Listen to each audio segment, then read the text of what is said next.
A very good morning and welcome to Lismore for the Minor Cup final between Waterford CC and Cork Harlequins CC.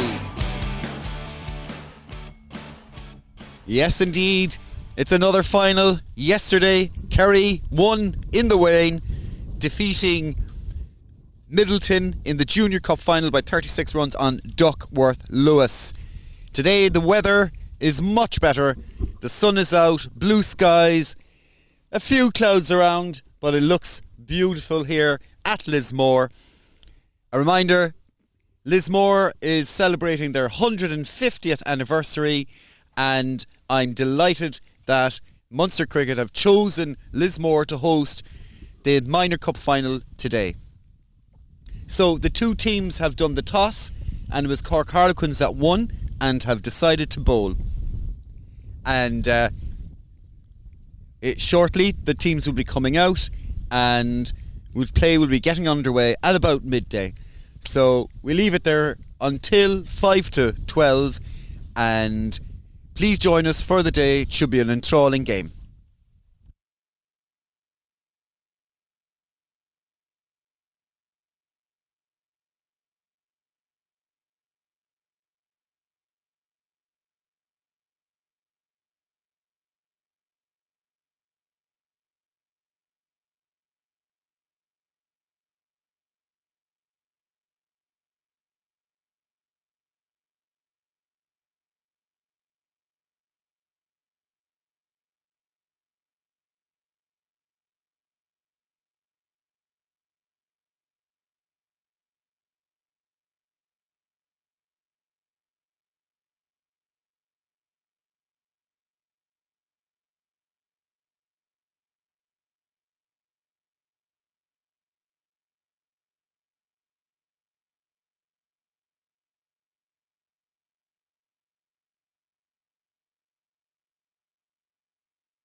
So we're about to start here. We have Mr. Aramount and Benjamin Martin who'll open the batting for Waterford, and it's Sharad who'll open the bowling for Cork Harlequins.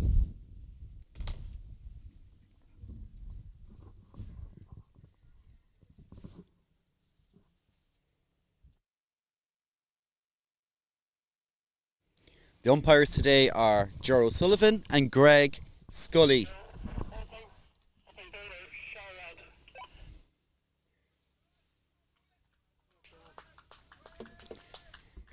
And you heard our Ger giving me the names of the players. So it's Sharad who will open the bowling from the town end.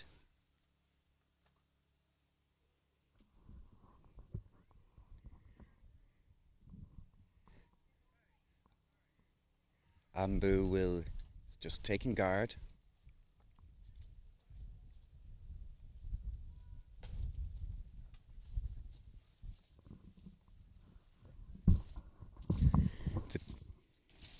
And here we go, first ball.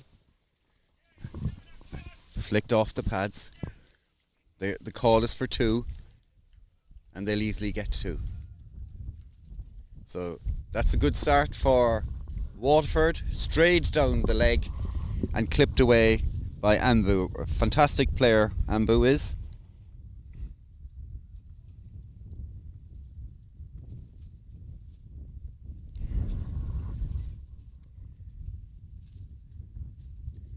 It's a better ball by Sharad.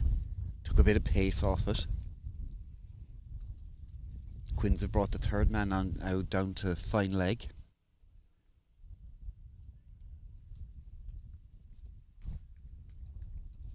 In a moment we'll go through the players. Third ball coming up. They're looking for a quick single. Ben Martin sends it back. And John Buss picks up the ball and throws it back to Sharad for a dot.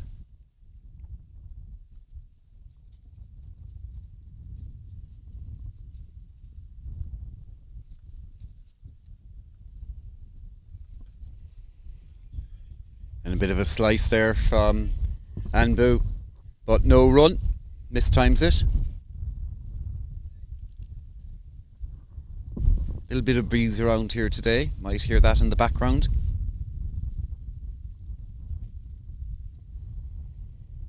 Pitch had a few drops of water on it this morning, but that seems to have dried out now. Nice warm day here in Lismore. Pace off again by Sharad. Well defended by Ambu.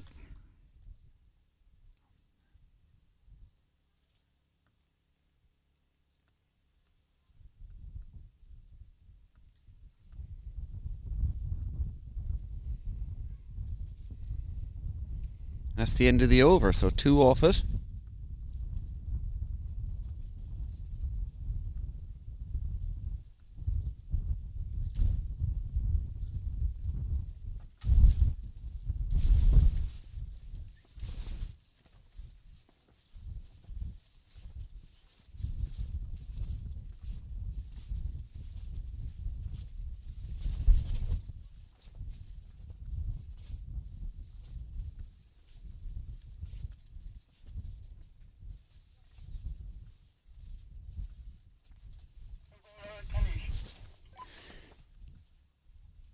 So the new bowler now is Kanish Kumar.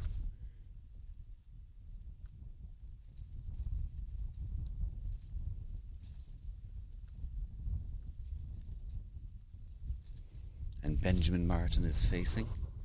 First ball now. And on the line there, on the money, straight away by Kanish. Little bounce and offer here for the young seamer. Just a nice line in length.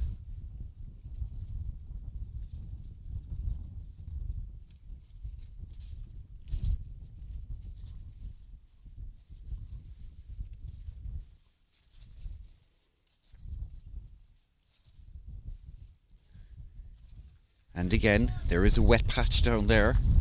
Still needs to be dry. I might be able to see it about 3/4 of the way down the wicket. From the left, going left to right. A bit of water got underneath the covers last night.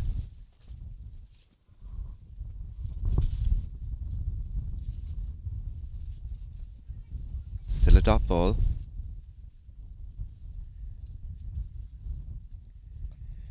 That one came back into Ben and well defended.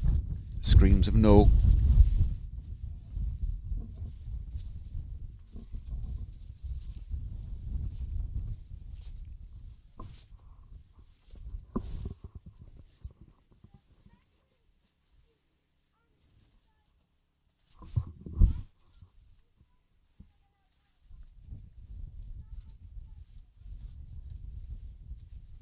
That one is just clipped off. I don't think Ben knew anything about that one, but he'll pick up a single. That was on middle stump.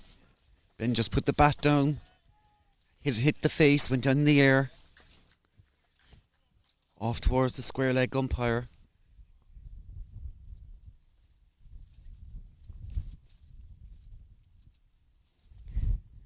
Ambu is a key player for Waterford, a classic batsman. Will stay there all day. Very rare to see him getting out. It's a big ask for Cork Harlequins.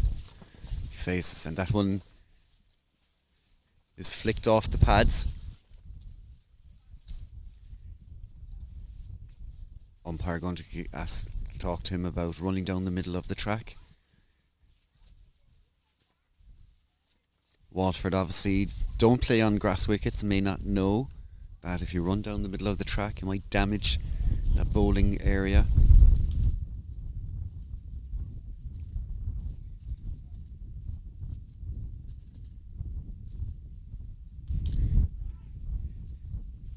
Ben very watchful there with that ball. That's the end of the over. Very good over there for Kanish Kumar. Waterford survive. 4 without loss after 2 overs.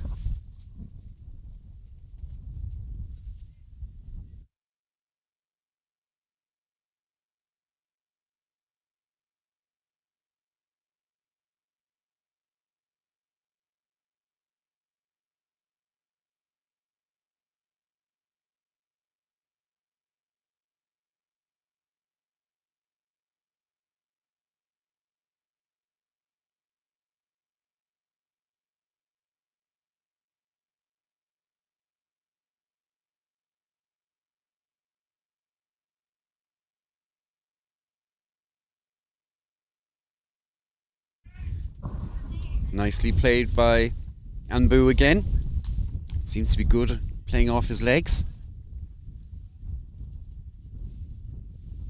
Picks up another run.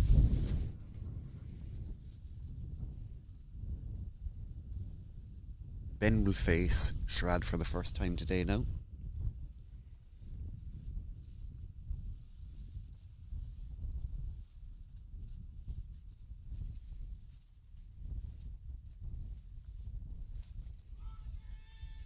There's an appeal for an LBW, but I think Ben towed that ball. The players turn around and have a little old smile among each other, knowing there's no way that was LBW.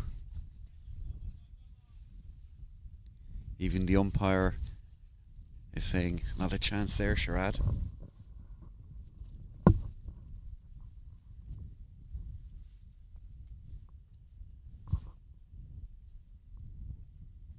Now there's a better appeal. It hit the pad, but it must have been string.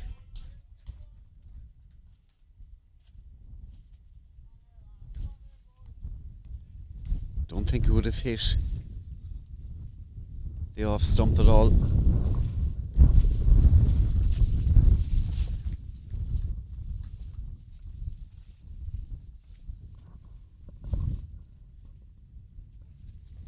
This time Ben, a good chance there for Zayn Hafiz to take a catch.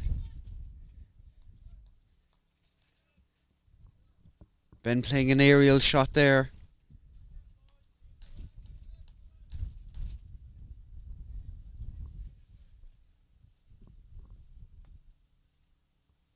Picks up a couple of runs. Good chance there.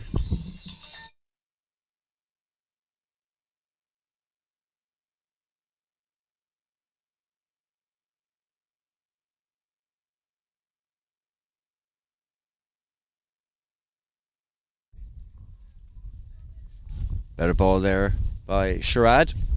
Another dot.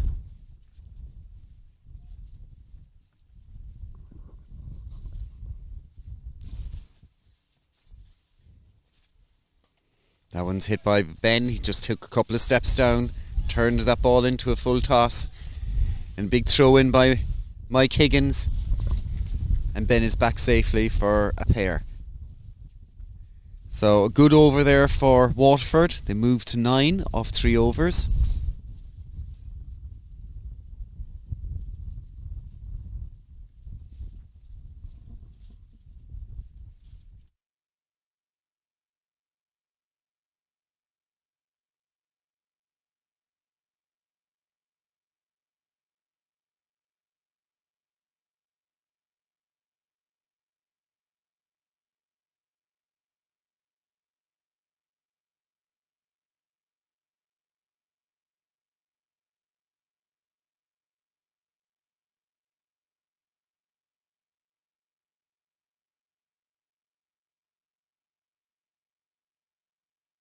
Canish runs in for his second over.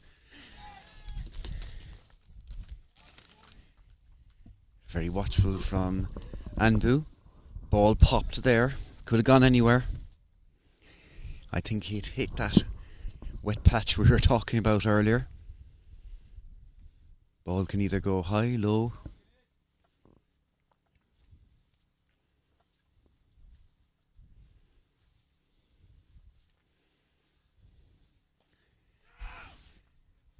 Abu looks to go for a run, but is sent backwards. Stay where you are, says Ben.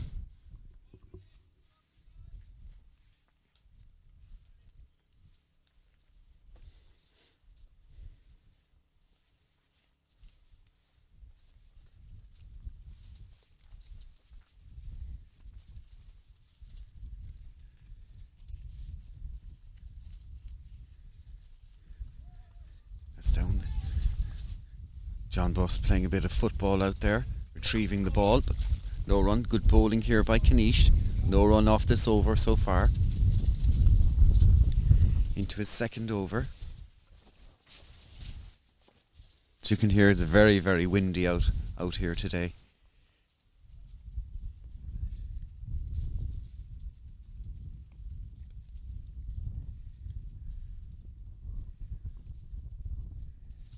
That one strays down leg, and Ger O'Sullivan deems it to be a wide, which it is.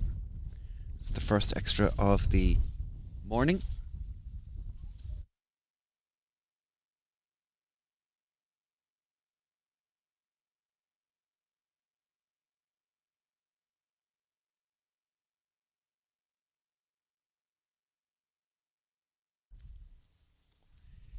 Comes in off about 15 paces. Ambu blocks that one.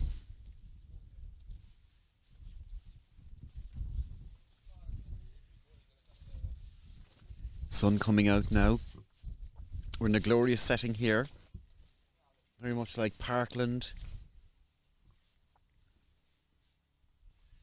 Obviously it's within the grounds of the Lismore Castleland estate. This is a magnificent castle if anybody's ever going down to Lismore. Just pop in and have a look. Anbu defends that one.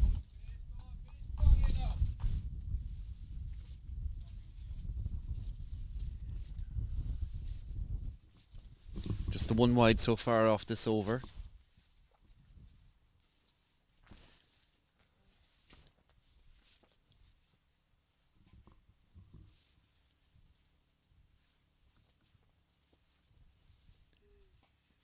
And defends the last ball. A good over there by Kanish Kumar.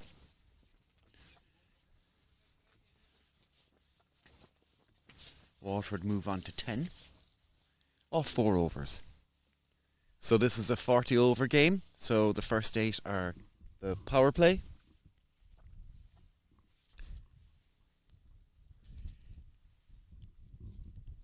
Teams can go out then and they have 4 outside the circle. So far they have 2.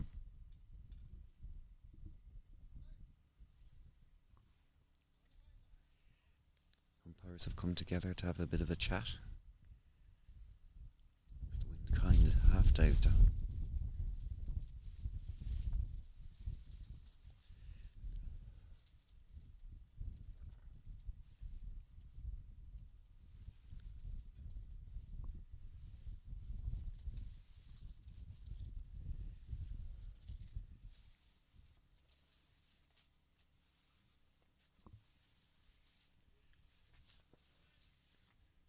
Sherrod starts his 3rd over now. This time Ben, the appeal for LBW as Ben walked down his crease.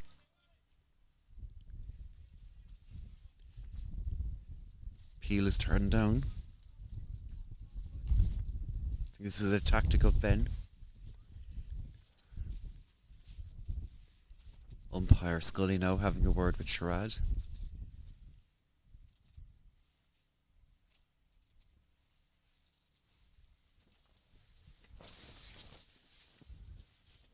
Comes in again now. Ben does the same tactic. Wicketkeeper Pete tries to run him out.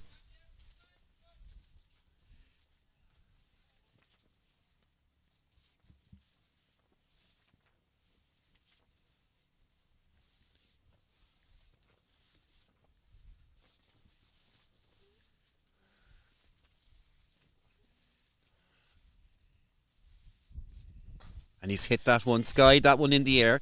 Someone's under it, and it's taken. Zulfi takes the catch.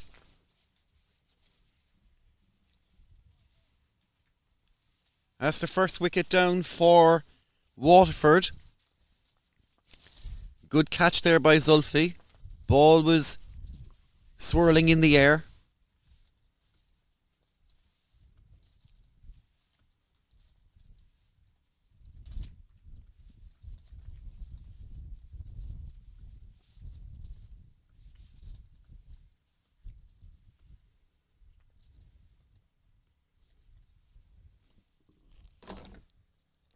And Karthik comes out. Next man in.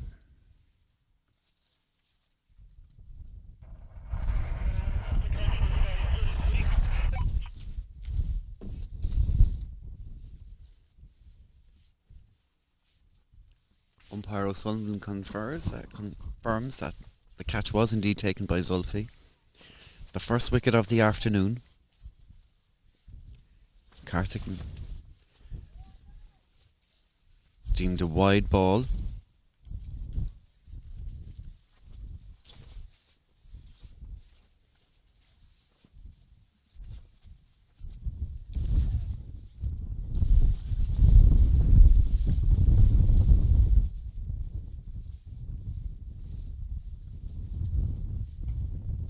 This time it's misfielded. There will come back for 2. It may go to the boundary. Dieger is after it. Will stop the ball going from going for a boundary.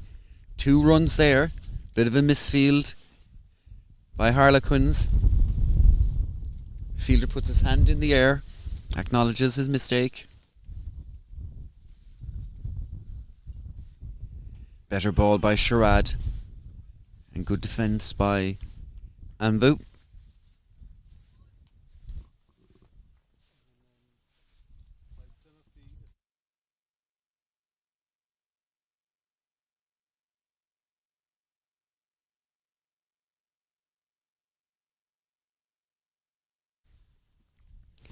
Last ball in this over. And that's a bit of a slower ball, and Anbu realises it, just defends it, happy to defend.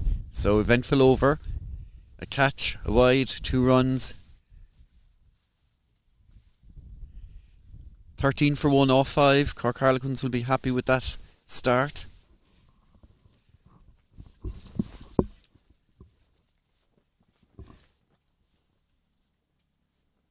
Kartik will face his first ball now.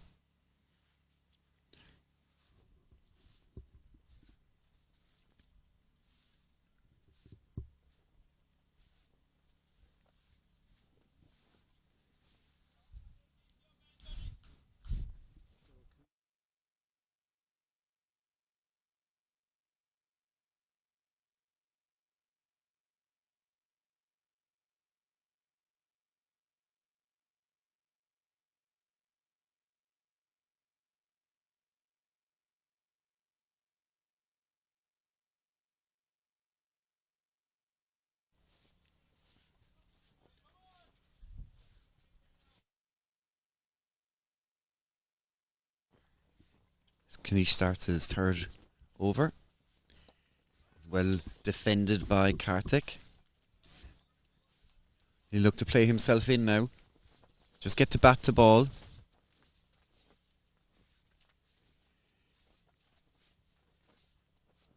The umpire having a word with the captain, Merle, off screen. I think it's for his landing is the issue.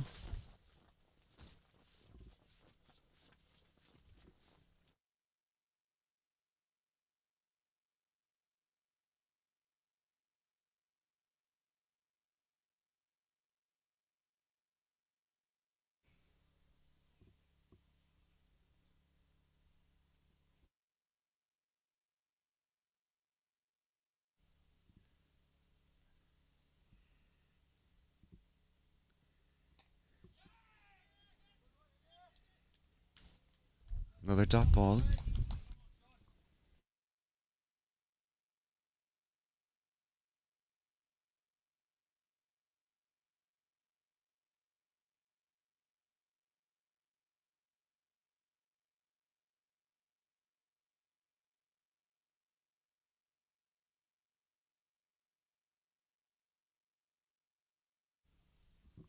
So we're trying to find out what happened there.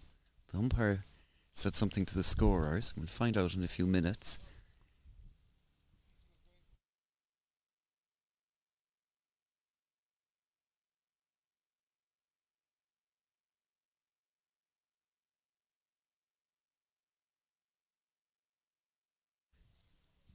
We'll find out from Jar at the end of the over.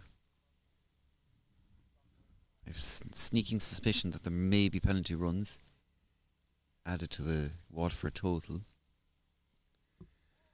That ball just died there and well left by Kartik.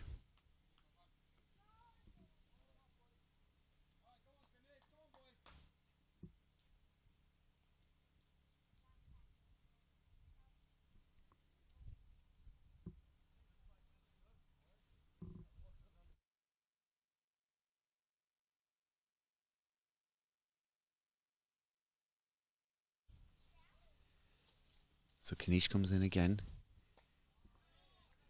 I think that there's 5 penalty runs added. We'll confirm that. Another dot ball.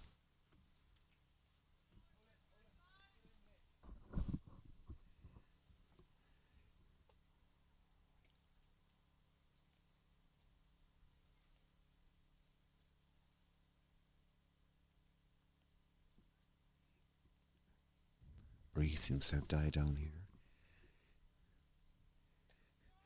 But a little bit of bounce this time. Came up and high up in the bat of the batsman, and that's the end of the over. I'll find out there now.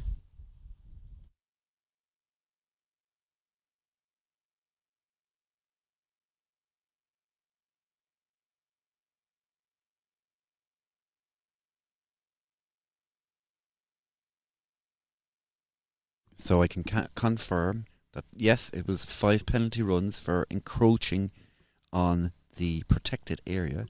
So we'll try and find that and add penalty runs.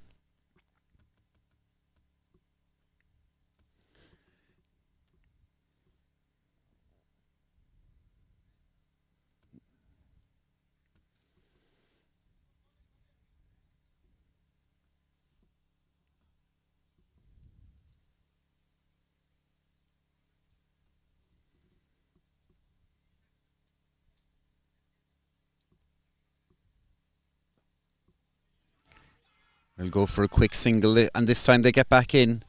Very well run there.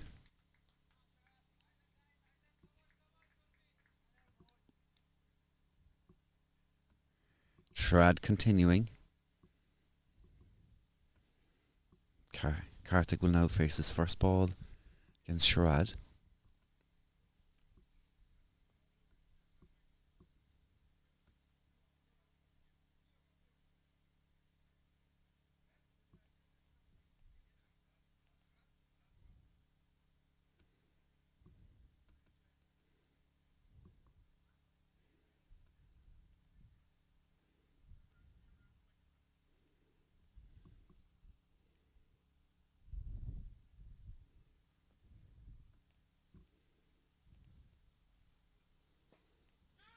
Very watchful Kartik.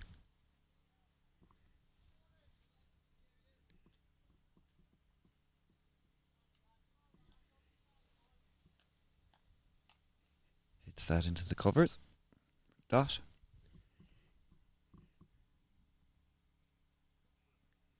This time,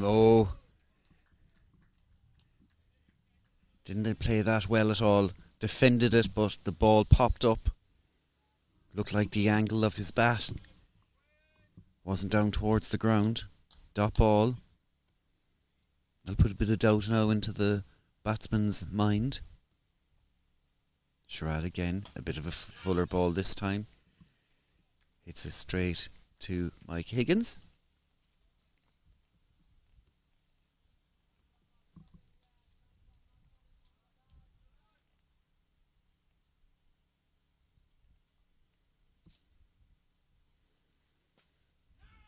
And Mike Higgins dives again, an excellent stop there. Nothing getting past the young man now. It's one off it so far.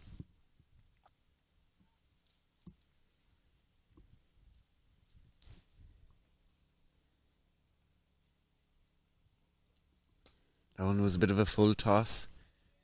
Avi will field straight back to the bowler for a single. And that's the end of the over. 20 off it, off 7. So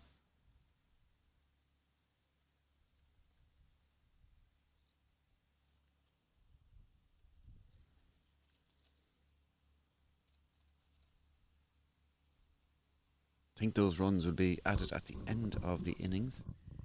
So it should be 20. Must have a word with the suppliers of the app, scoring app.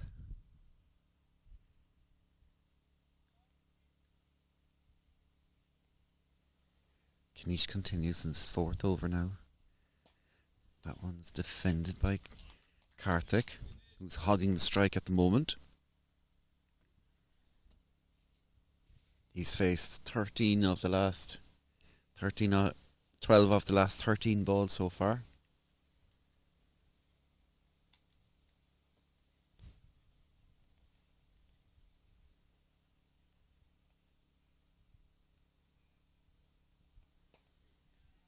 And again, well defended.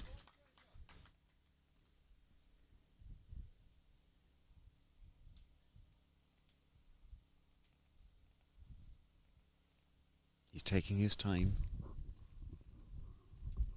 to get used to the wicket, which is a bit slow and low in places.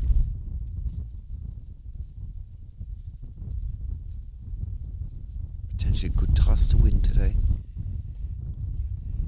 He hits that, but Higgins feels that one. Had a bit of sniff of a run out chance had he taken it cleanly.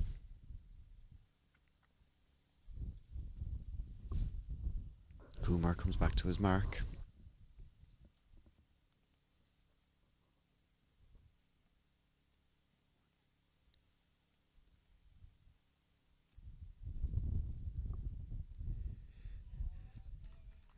Kartik tries to cut that one, but it wasn't there. Sorry, Anbu tried to cut that one there, but it wasn't there. Dot ball. Kumar doing well at the moment. Just 4 runs off his over so far.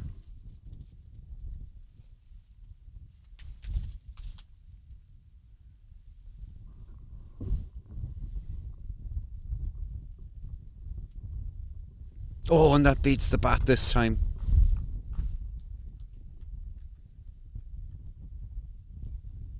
Little bit there, just a couple of inches more. Might have been an edge. It's the first time it's beaten the bat all day.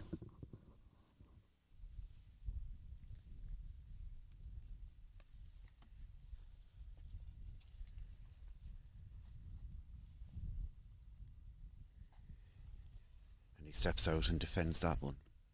So very good over there by Knish. 4 overs, 1 maiden. None for 4. Good return so far for the young man.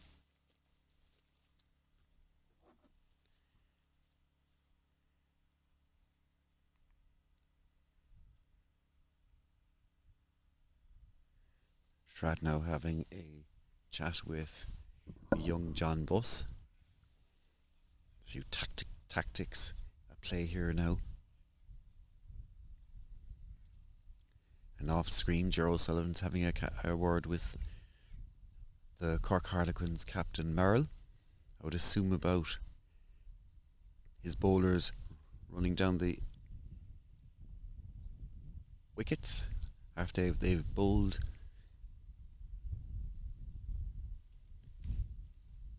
Encroaching on the protected area. That's driven. There could be potentially 2 here, but Kartik says no. Into the safe hands of John Buss. That brings Anbu on strike.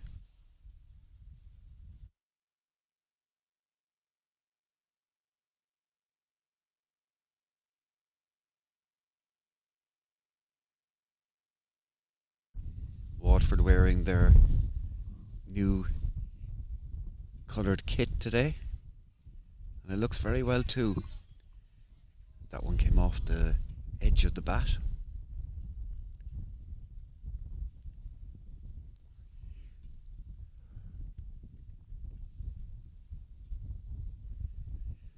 Still no boundary so far in this innings.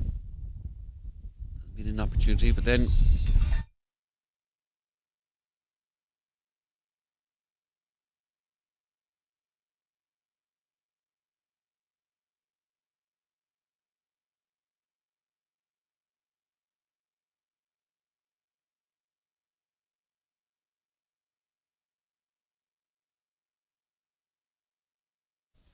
and another dot ball there. Apologies that the filter wasn't on, that the scoreboard wasn't on.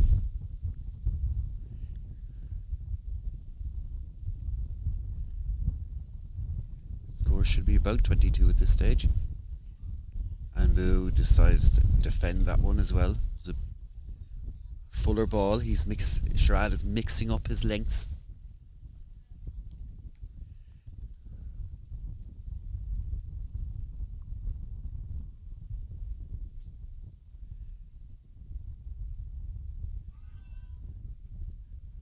Must have clipped the pads there. That's the end of the over. A very good over for Cork Harlequins and Sharad. So there were 5 penalty runs added earlier, which makes the score actually 22 for 1 off 9. And there's a change of bowling with Zain coming on. Zain Hafiz.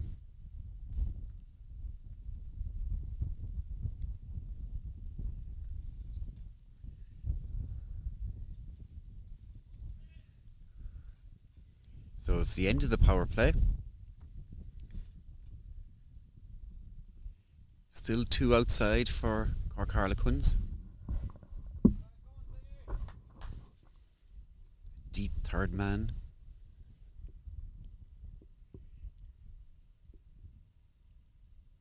A deep long on. Zane bowls that one right into Karthik, who defends. Not many runs here today.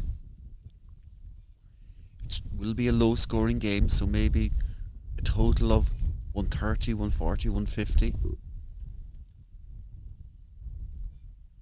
I had a captain once who kept saying that. What do you think we should get? 130, 140, 150, 160.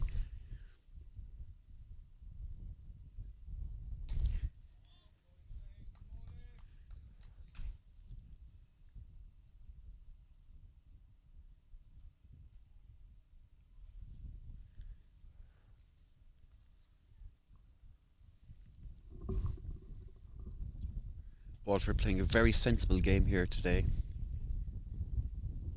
They've seen off one of the openers now.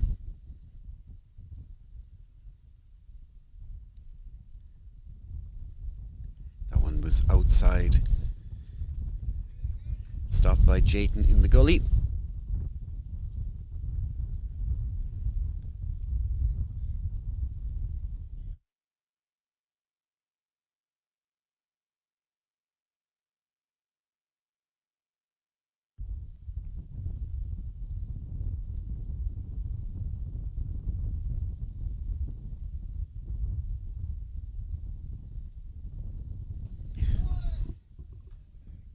Zane on the mark.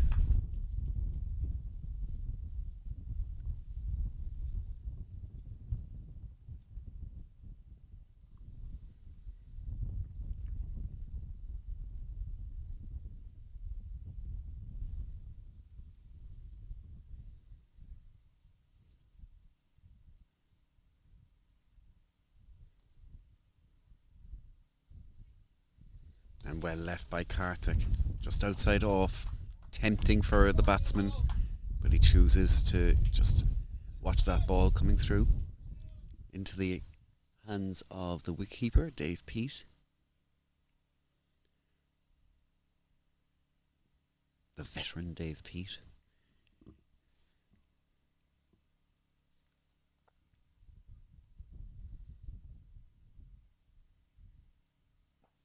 That one is a lovely Yorker length ball and well defended by Karthik. And that's Zane's first over, and it's a maiden. So that's 10 overs gone. And 22 runs Waterford have scored. That includes 5 penalty points. 5 penalty runs. So you can hear there from the umpire O'Sullivan that there's another change of bowling. Sharad is off. Good spell for him. 5 overs, 1 for 13. And Mike Higgins comes on to bowl. That very different bowler Mike is. He'll dig that one into the pitch, the ball into the pitch.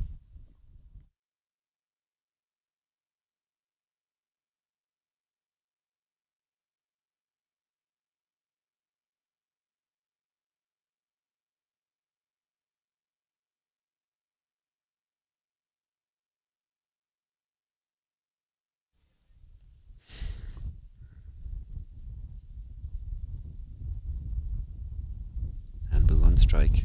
Mike comes in, bowls a full toss. They look for a quick single. Dieger picks that one up and they'll get their quick single. Waterford haven't given many chances today.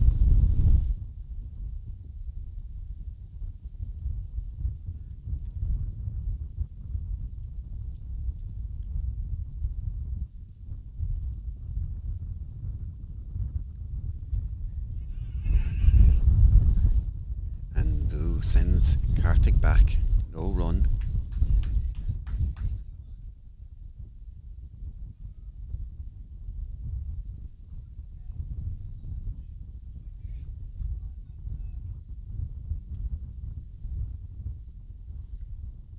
Karthik adjusting his lid.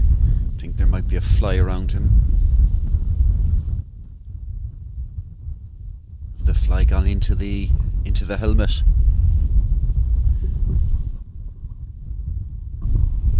is starting to pick up here again.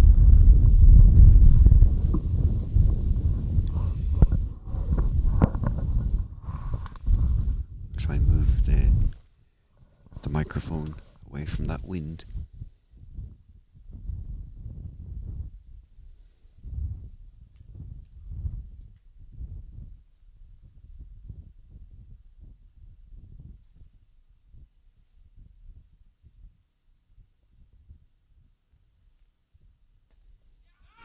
Looking for another quick single.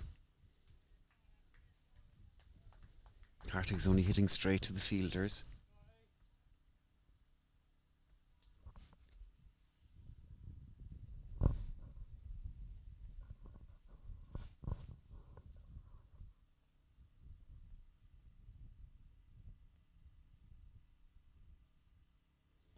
And that one's hit into the air.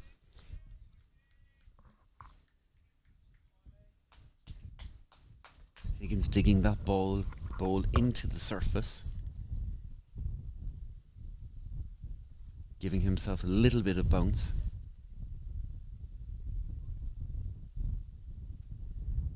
Karthik will have to adjust his batting style now.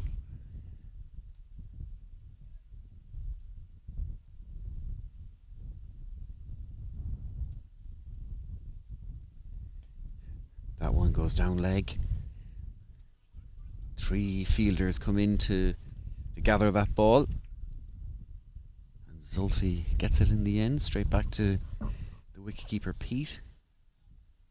1 ball remaining in this over.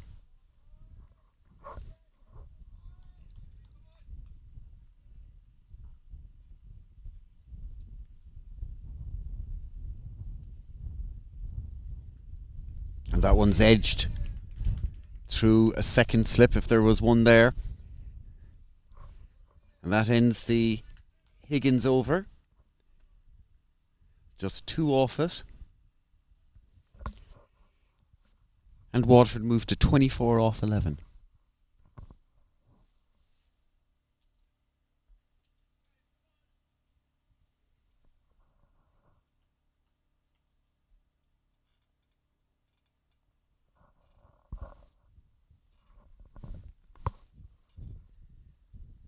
So hello to all those who are watching out there. See, with 35 viewers. Great to have you here today. Zane continues. That one hits Karthik in the midriff. Zane finding a little bit of bounce, a little bit of movement off the surface.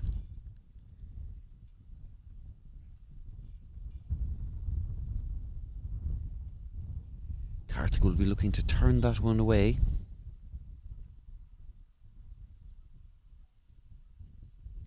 A bit like yesterday, a lot of the shots are being played square.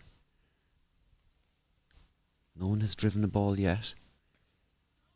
And there we go. That's cut away to John Buss. Out in point. No run.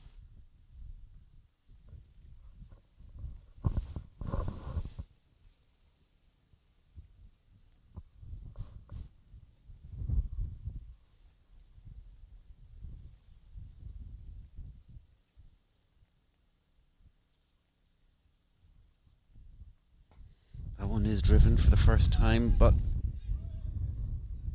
Avi rushes in,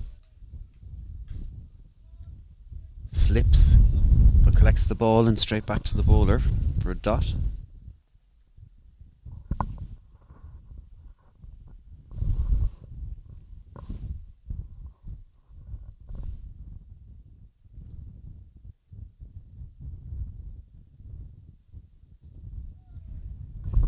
That one's edged to the right of Gully.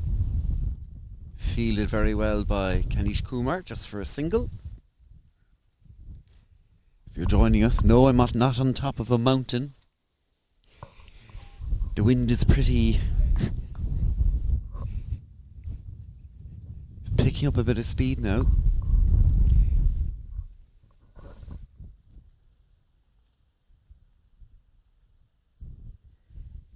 That's deemed a wide ball. Harlequins have been pretty disciplined today with their bowling. Only about 2 or 3 wides. Normally in these divisions you could get up to 20, 30 wides.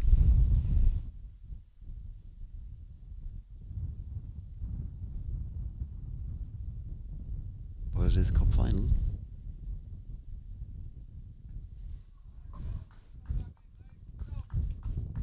Karthik very watchful again. Sorry, Anbu. 8 off 28 now.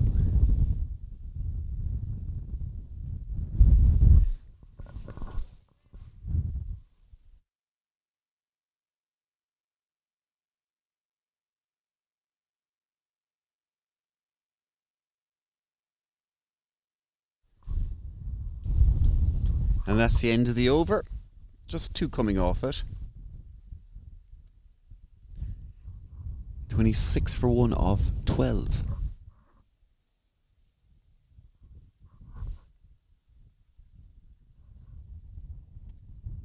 Cork Harlequins would be happy that runs have been kept to under 30 after 12 overs. Just a current run rate of about 2 and over. Still a long way to go though.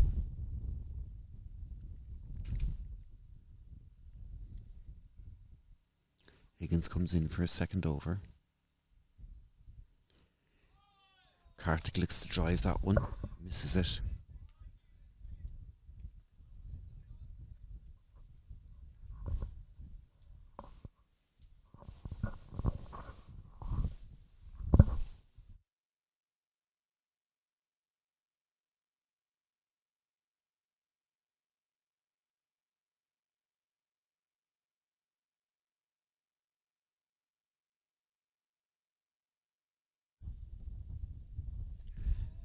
That one, Higgins digs it in again.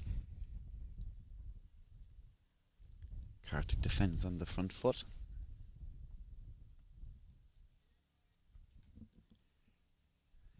Waterford not taking any risky shots today.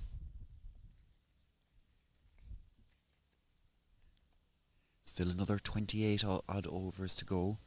Plenty of time to hit a few runs.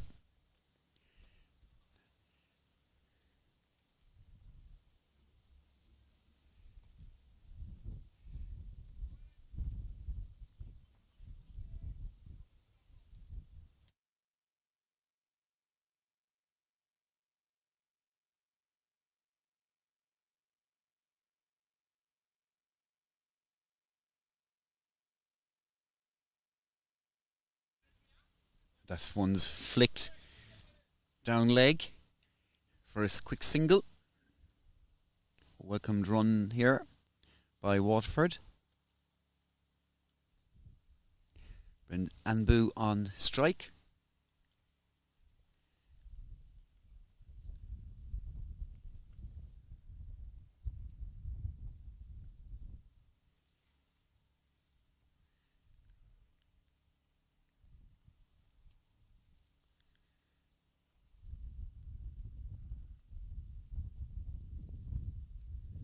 And again, that's deemed a wide. Higgins straying his line a bit. So pick up an extra, 2 wides there.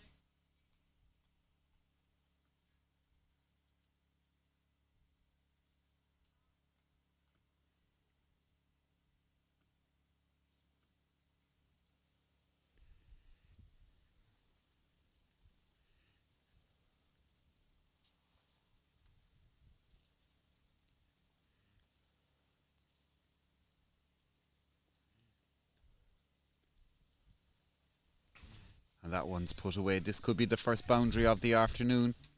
Will it go all the way? Yes, and it just crawls over the line. The first boundary of the afternoon. It was a full toss.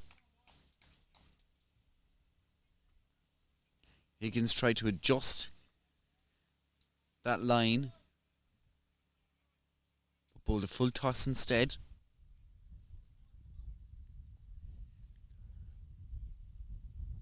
Karthik will be happy with that.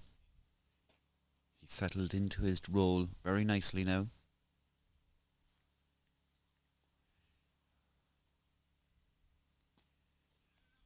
Defends this one. That's the end of the over. 33 for 1 of 13.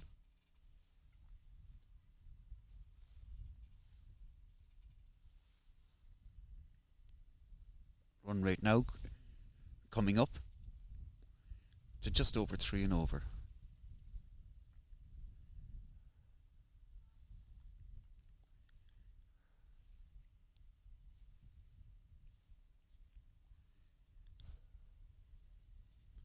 Zain Hafiz will continue.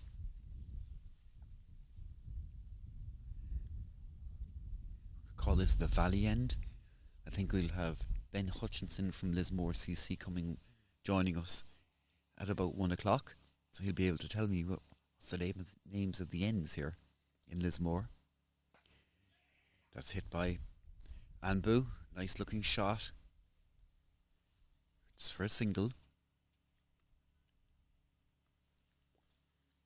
Waterford players now, batsmen have decided we're going to get on with it here.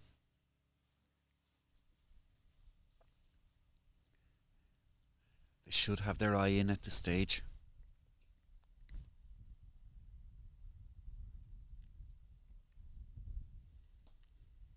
This time they look for a quick single, but Anbu says, no way, go back.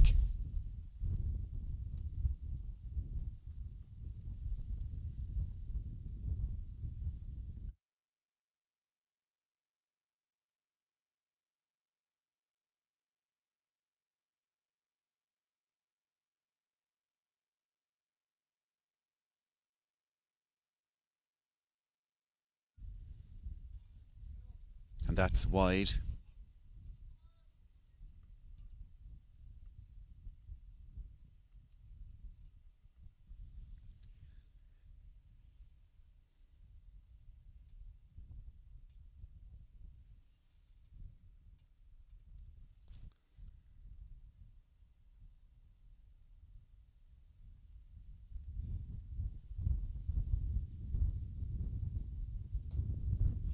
It's driven down the ground. Avi will collect. No run.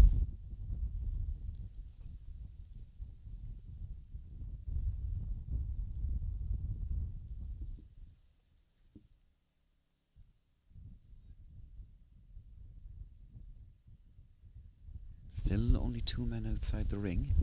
There is no need at the moment. The players aren't hitting over the top. And it's gone. He's bowled him. That ball nipped back in just as he was beginning to get settled. Karthik is bowled by by Zain Hafiz for 10. 10 of 38 balls with 1-4. I thought there might have been a cop behind because the keeper went straight up, but as the batsman walked away, very noticeable to see the bails down. That kind of came out of nowhere.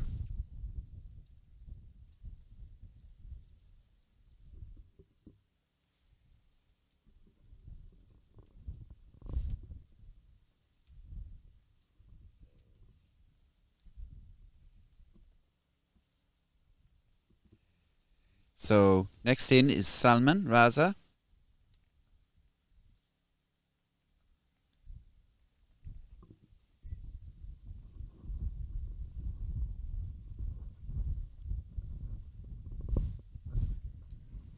So welcome breakthrough for Cork Harlequins. This partnership was starting to rock and roll, but they've broken it.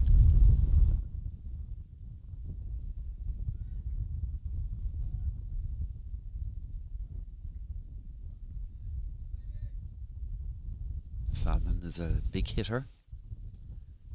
See what he can do now to bring up this total. And he looks to play that down the ground. Bit of a half a stroke.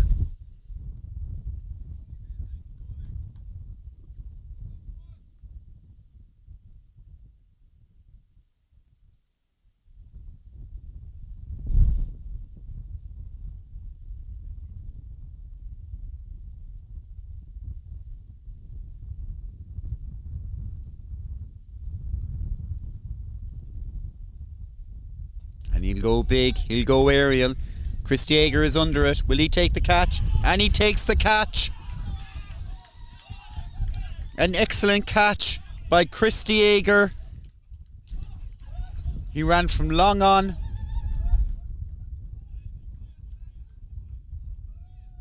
About 15-20 yards. Took a diving catch. An excellent catch there by Chris Yeager. And his second wicket falls in the Hafiz over.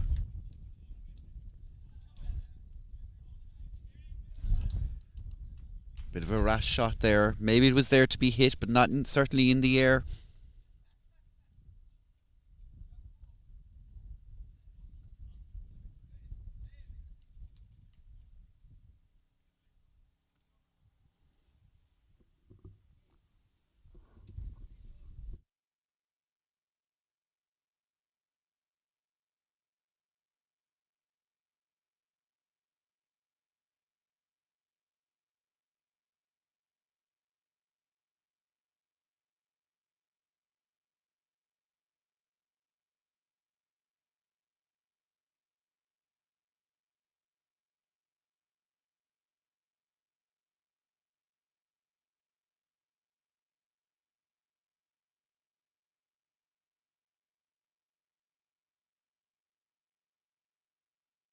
So Satish Mother comes into bat for Waterford. Waterford now in a little bit of trouble after that fantastic over by Zane. 2 wickets coming off it. A fine batsman Satish is in the runs this year. And Higgins will continue from the Lismore town end. We could call it the Castle end, I suppose.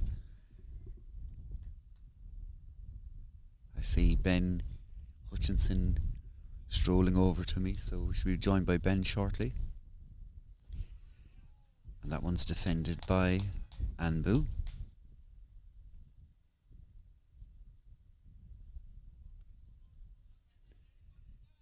Anbu needs to be the anchor of the innings today.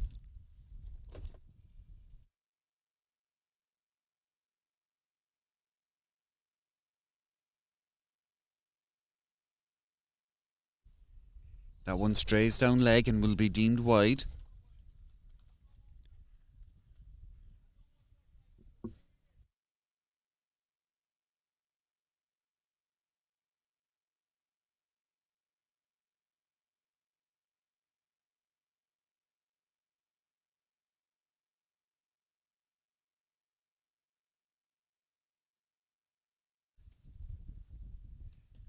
This time it's bowled outside off. Looking for a quick single. There was a bit of a fumble in the field.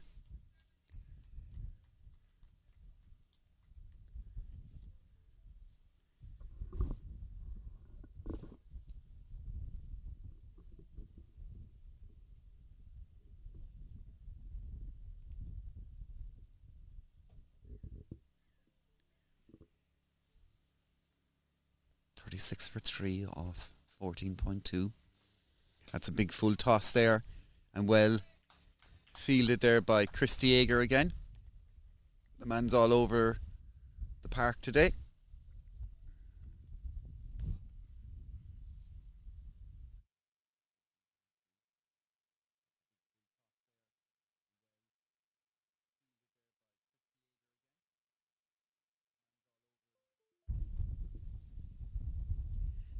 Again, that one is defended by Anbu.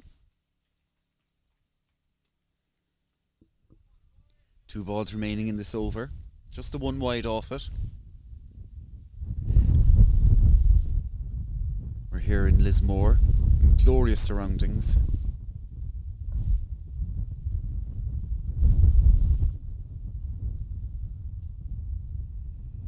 And that one again a wide.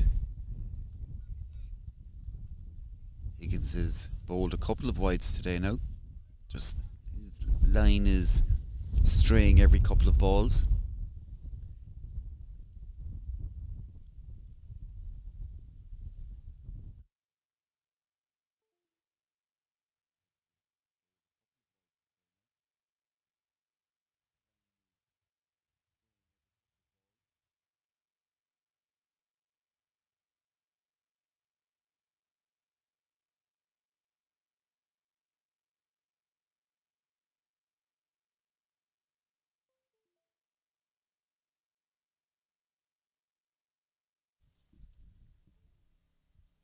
So there looked to be a bit of an injury for one of the Queen's players, but that seems to be okay now.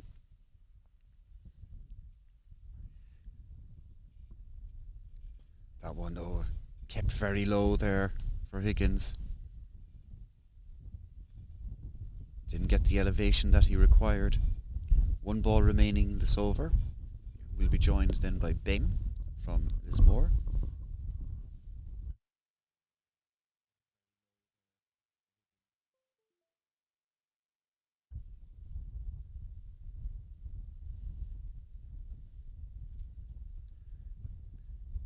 Mike is stopped because of his run up. Check his run up there.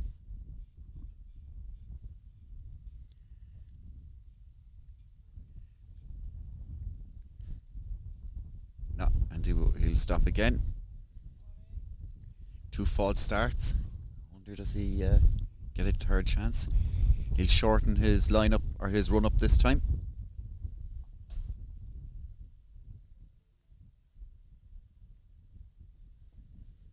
And that's defended by Anbu. That's the end of the Higgins over. 37 for 3 off 15. So I'm delighted to be joined by the chairman of Lismore Cricket, Ben Hutchinson. Ben, how are you? Yeah, very well, Joe. Thank you very much for coming down today. And Harlequins and Waterford are very welcome to the Castle Ground here in Lismore. Beautiful day and some good cricket today. We've seen a fine catch by Chris Yeager, who ran round from mid-on round to mid-off, took a running catch. Excellent stuff. So good quality cricket all round today. I just want to say thank you for hosting today's final. You put a lot of effort and work into the ground and is looking in great shape. How it's what anniversary is it this year? 150th, yeah. Oh my God! Yeah, I know. It's been great. It's lovely to see the club reach this milestone. It started in the earliest record we have is from 1872. I mean, cricket was played here throughout the 1850s and 1860s, but the first club, the first sort of recorded secretary of the of the club was in 1872, so that was great.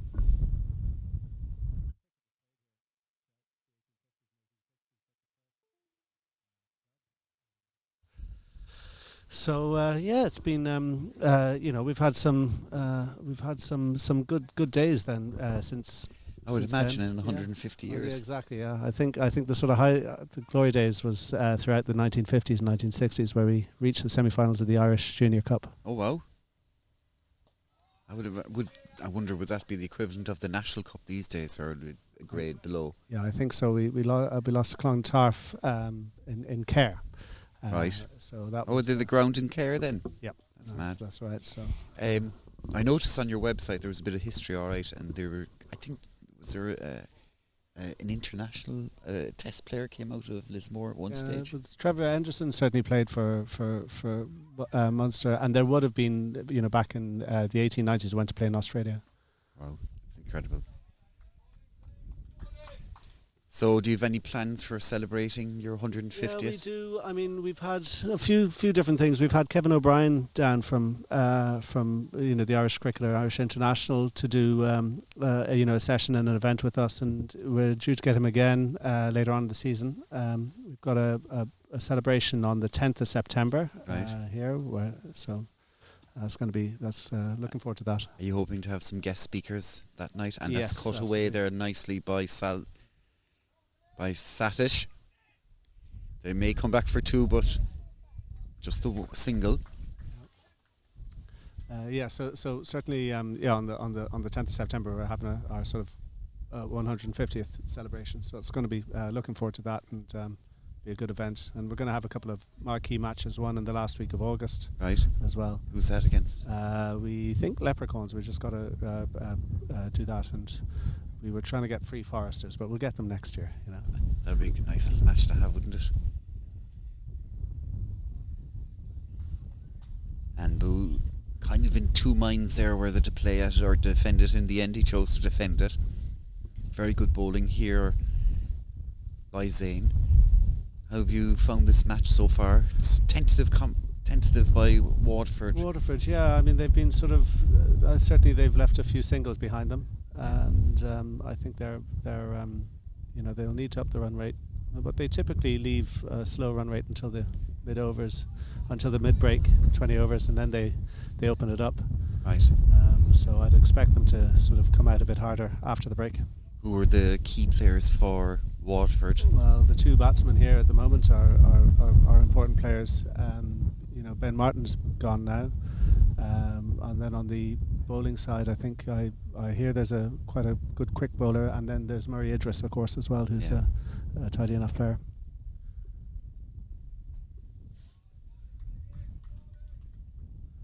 Zane has been bowling very well today, hasn't he? He has, yeah. The pitch is a little bit up and down. I mean, I think we've been struggling a lot with getting the wicket up and getting a good carry and a bounce here. I mean, over the last 4 or 5 years, we've been sort of systematically working to improve it. We've been getting a lot of new Ongar loam from Devon, and that's helped improve the carry.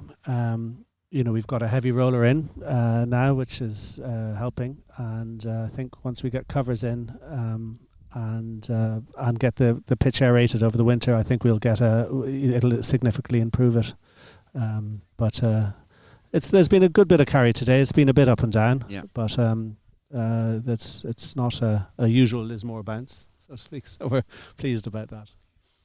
But this will take years, Ben. I know myself to doing the grounds before, even for the loam to filter its way down through the earth, the soil that's there. It'll build up. It needs to build up.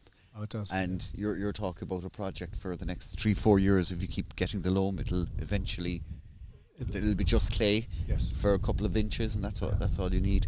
But it's great to hear that you're getting covers, because I know you struggle with the pitches. That's part of the issue for you. It is, yeah. I mean, certainly, to try and make it as easy for the members here to look after the grounds, and to actually, be able to sort of quickly run up and put the covers on, or and keep a wicket dry is very important. And Lismore is one of the few clubs in Ireland without an artificial, which is fantastic. It is, yeah. I think we'll hope to keep it that way. Oh, it's John Buss. Yeah. So Bussy comes on now. For what I was saying to the viewers there, I was going to ask you about the different ends. What ends are we calling today? We've got the town end, and then we've got the farm end, which is it. Town, okay, town and farm end. Yeah, and so, I mean, the pitch has been here since the 1930s. We were originally over to the right, where the GAA pitch was, and then we moved over to this ground, right, to give the GAA pitch there. Aren't you very thoughtful? I know. Ooh. See, there was a run there, I think. Yeah, absolutely. So Bussy comes in to bowl. I don't know how to describe what he's bowling today. He's taken massive amounts of pace off. That one is a bit of a full toss, and in a baseball style, strike one for Satish.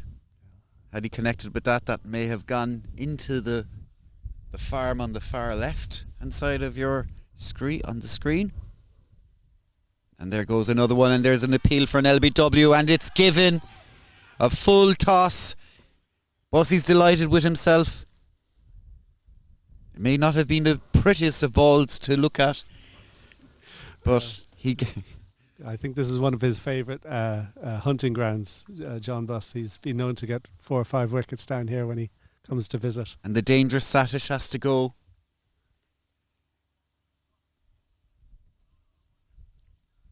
Next in is Malachy. Shoot. Malachy is one of the junior players for Waterford. He's a goalie for Munster under 18s in hockey. Yeah. And he was sort of almost on the under 15 cricket there around the time of COVID. Right. But and he's a decent enough bowler as well. I haven't seen much of him in the bat. He sweeps a lot, though. Yeah, maybe. With his hockey skills. I think with the goalie, I think we could expect a bit of playing off the pads, maybe. Oh, very good. Be interesting with Bussy there. So Waterford in a little bit of trouble now. Defends the first one very well. It's a wicket that tests players, doesn't it? Tests the skills of cricket. It does. I think one of the things is that, you mentioned earlier about the artificial wicket and having an old grass here. Certainly, when you're playing on grass, you've got to play with a straight bat a lot. So there's another change of bowling. The seamer's off and another spinner comes on. Jayton Jaitley. Spin from both ends. So yes, and when players who come along and have been used to playing on artificial wickets, they often get caught out playing across the line here. Yeah. And particularly with the bounce, when the bounce is soft here, you're on a hiding to nothing if you're playing across the line. So it's back to the old coaching and discipline of playing the shots that you were taught when you were younger. I was talking to Jeff from Middleton and Chorus yesterday about how T20s have kind of destroyed, especially during COVID, have destroyed the art of actually batting for a limited overs match. I don't know if you've seen it here, but the scores seem to be very low across the province this year in the limited overs. I mean, certainly for a 40-over game, we would see 250, 300 on a game. Now we're seeing 220, 250 often. That one is well hit by Anbu. I mean, generally a par score here this season has been about 160. Right. Off a 40-over game. So, but do they bat 40 overs? No. No. Yeah, I mean that's the key, isn't it? It's about patience and. Correct. Yeah. And we're as guilty. Lismore is guilty as anybody else. I think every team, if you look at it.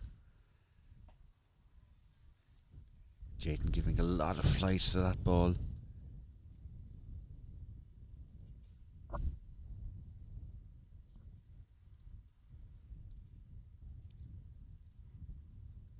This time, that's deemed to be a wide, is it? Yep, that's good. Strays down leg.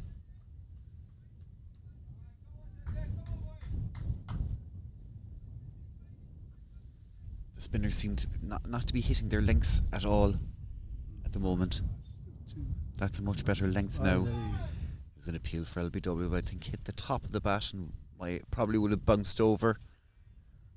I mean, certainly in the early season, April, May, play back foot shots, step back and watch the ball. But at this time of the year, you really should be coming out on a front foot. There's one of the hockey shots pulled out of the bag.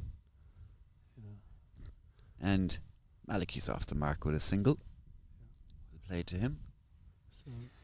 So it can be a bit challenging for batsmen, down here.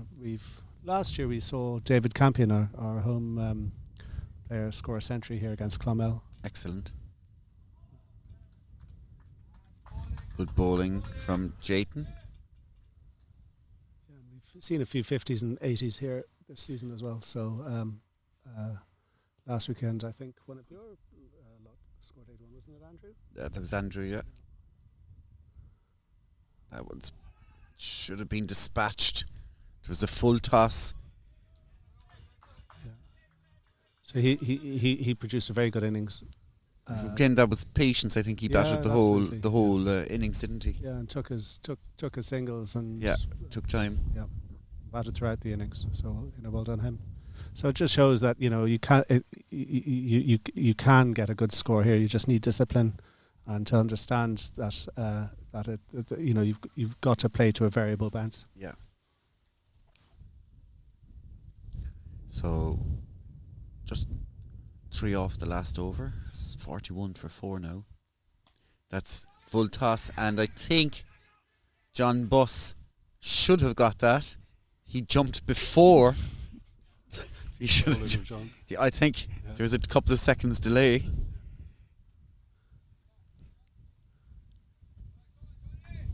Maliki didn't get much loft on that one. If he'd have done a few more star jumps in training, he'd have got it.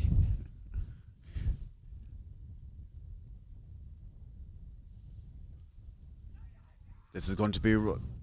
That's actually a lovely looking single there. Very quick. Just dropped the hands.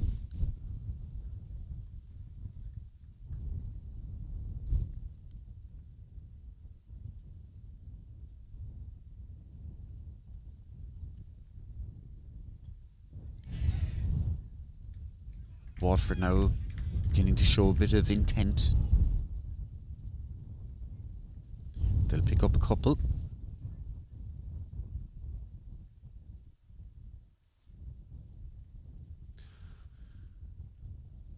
So the outfield is a little bit slow. I'm not surprised with all the rain that you've had. That's right, and we've still a bit of moss in it, so that's one of the things. And there's another of the hockey sweeps. Can be very effective at times.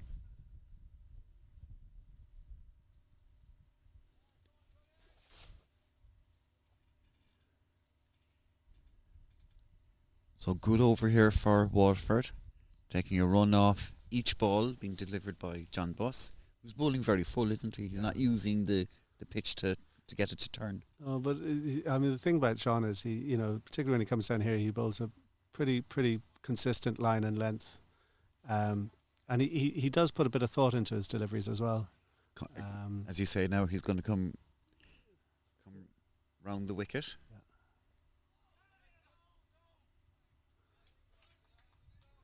So, I think it was 2 seasons ago he got 5 wickets down. He got a fifer down here. Yeah, he likes collecting his fifers, all right. That one will be deemed a wide. Anbu roars at Maliki to get on with it. So 2 wides.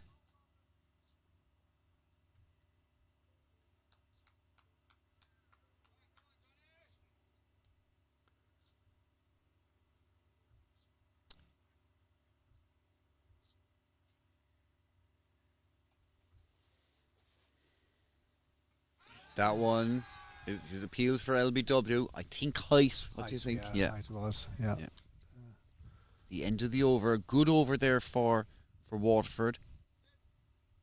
7 off it. They moved to 48. How many overs have gone now? So one over remaining till drinks. Well, I better go and get the drinks ready. So you're doing everything today? I'm doing everything today, but it's a pleasure to have everybody down and welcome them to Castle Ground. So, and if anybody wants to bring a touring team down here, I'm sure they'd be more than welcome anytime. Yeah. I mean, it's a wonderful opportunity to play a good fun game on a traditional setting, an old grass wicket. So, in the grounds of Lismore Castle. Yep, absolutely. So I'll let you go and get the drinks out. A bit of cordial today, is there? Or yeah, is it just lemon barley water? So I'll bring over a glass for you for later. I'll have a cup of tea, please, if it's going. Thanks very much. Okay, all the best, folks. Thank you. Thank you, Ben.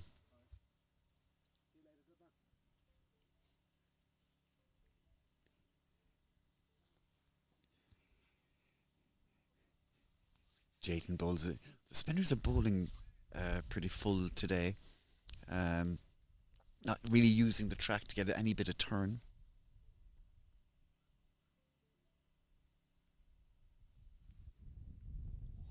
And this time, just misses the edge of Anbu.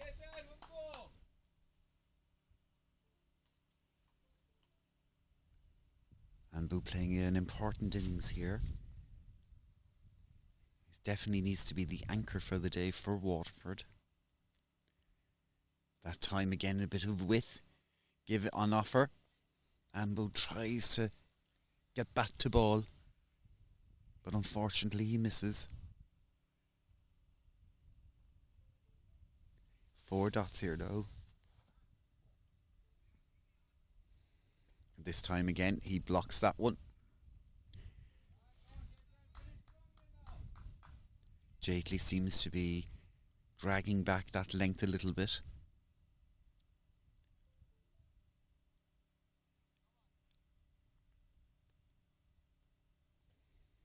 And he looks for the single, and he won't get it. Ball is thrown to the wrong end. Should have gone to the bowler's end, but that's a maiden for Jayton. And that's drinks. And I'll take a short break while there are drinks. So please join us in about 5-10 minutes time. So the score is 48 for 4 off 20.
So you're welcome back here to Lismore. The score is 48 for 4. It does say 43 on it, but looks like the software. I did try and add penalty runs. There were 5 penalty runs added against the bowling team earlier, and doesn't seem to be coming up. But we'll go through the scorecard anyway while we're here. So Cork Harlequins won the toss and elected to field, and Waterford and Boo still out there. 11 runs off 50 balls. Benjamin Martin was caught by Zulfi, bowled by Sharad for 5. Karthik was bowled for Zain, just as he was all set. 10 runs off 39 balls. Salman was caught by Chris Yeager, superb catch, bowled by Zain.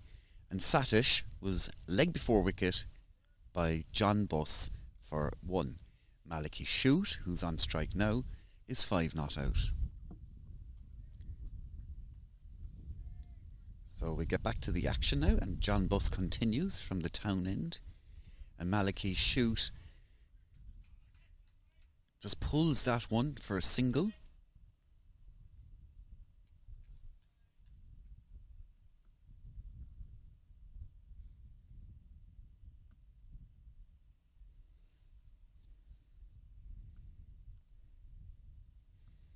As Ben said earlier, Maliki does play hockey for Waterford.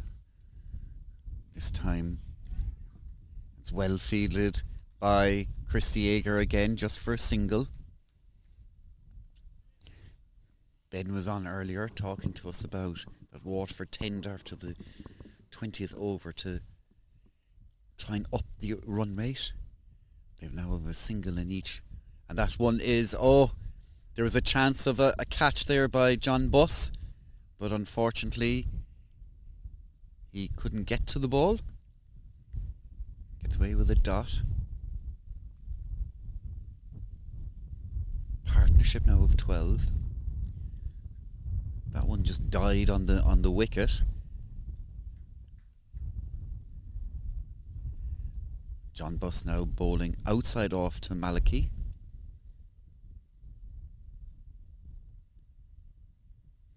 And Maliki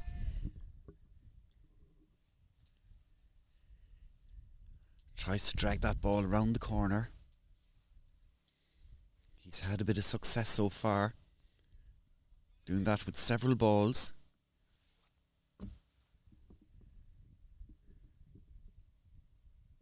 That one's a bit fuller. Maliki then pulls. That's picked up by Zain, and they'll come back for 2. Good batting by the young man. That's the end of the over. 4 off it.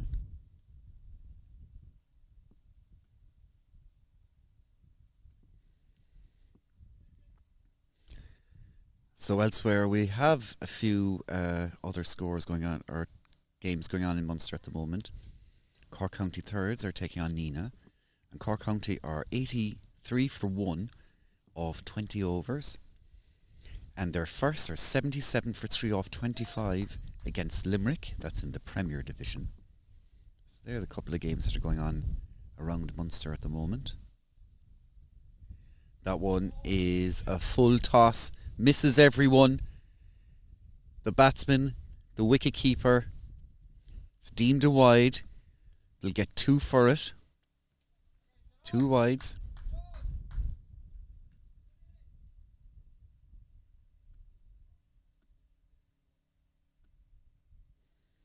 Maliki on strike now. That one's a better ball. Maliki again, just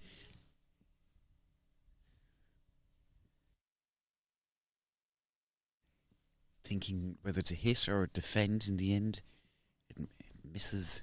He misses the ball. Jaden dragging back the length. Maliki looking to pull that one. Cork Harlequins have put 2 men out in the boundary for this type of shot that he plays.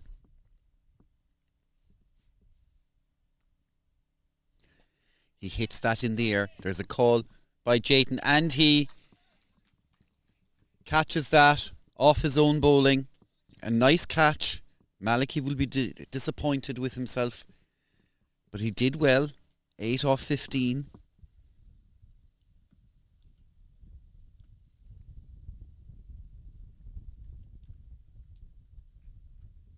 Another wicket falls just after drinks.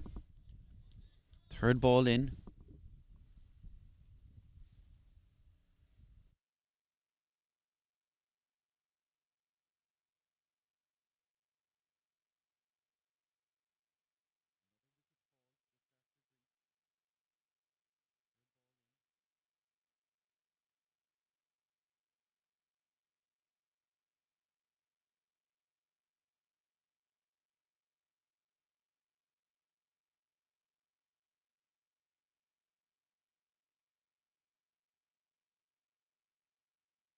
So Rashid comes to the crease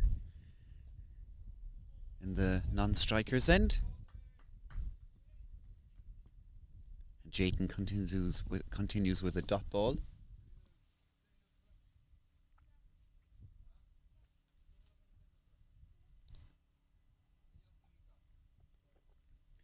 Three balls remaining in this over.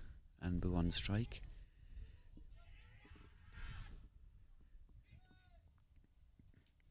And a good quick single there by Anbu, roaring at his teammate to run. Rashid now will face his first ball.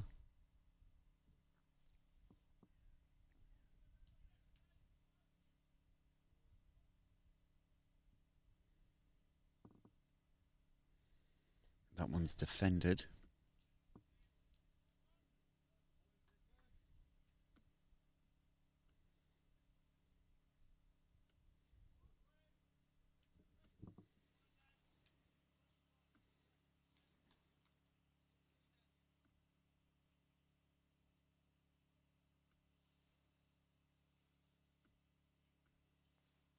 And that's the end of the over. 55 for 5 off 22.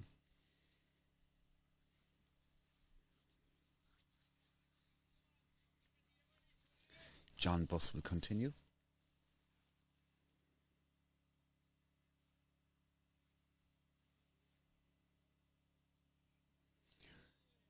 That one came right across Anbu. Deemed a wide.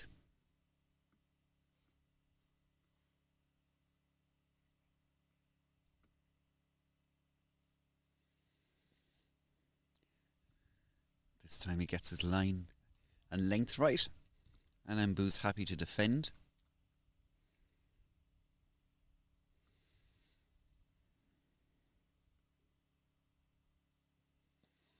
A better ball there by John Buss. Turns that into the batsman.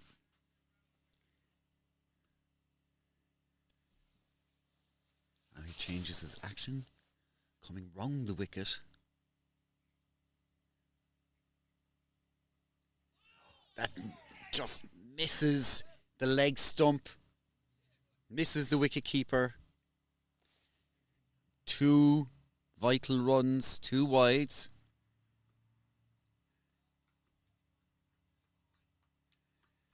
So 3 wide so far off this over.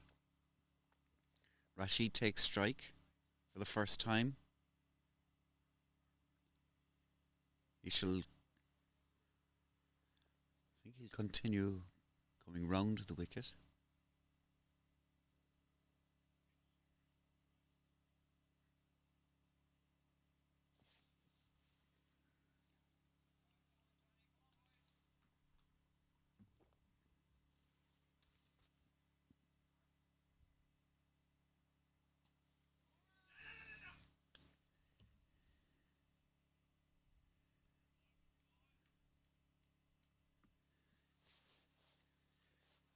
Changes his action again.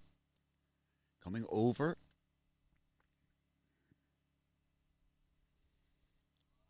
This time Rashid tries to give himself a bit of space. Just misses the stumps again.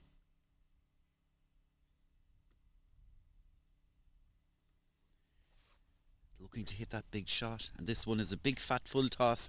And that one bounce over the ropes and it goes for a 4, and it is also deemed as a no ball as well.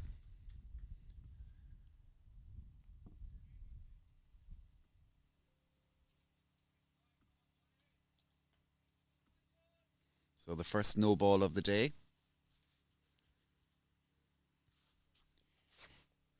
Rashid, delighted that came to him.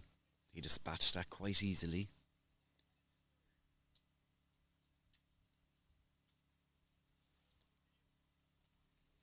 What will John Buss do here in response?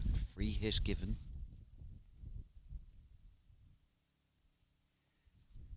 This is hit down the park. It may go all the way. It'll split the two fielders, but one of them comes back. And a fantastic effort in the field to gather that ball. Saves a boundary. Just go for one.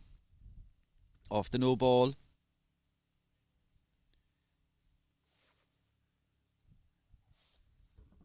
Waterford now past the 60 mark.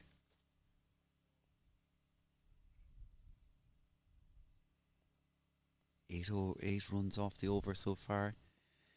And that was played just on leg. Watchful Anbu blocks that one. It's the end of the over. 64 for 5 off 23.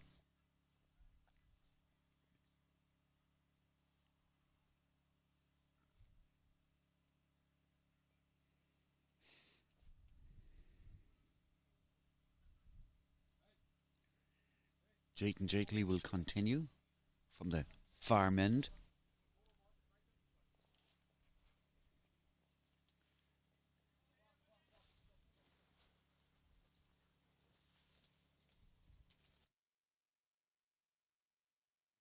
And that one is smashed, and there's the first maximum of the day. A full toss again.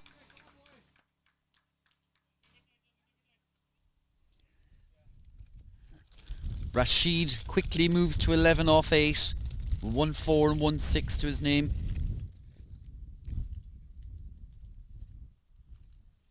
The ball is retrieved. Big 6 there by Rashid.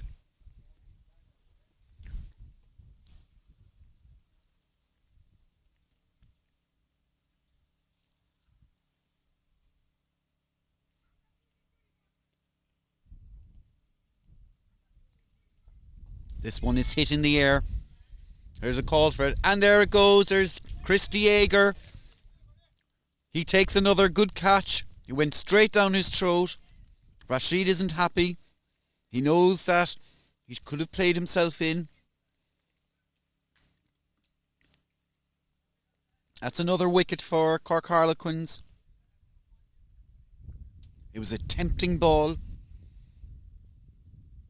With that wind that's coming into from the farm end. The question is, was it there to be? They try and hit aerial.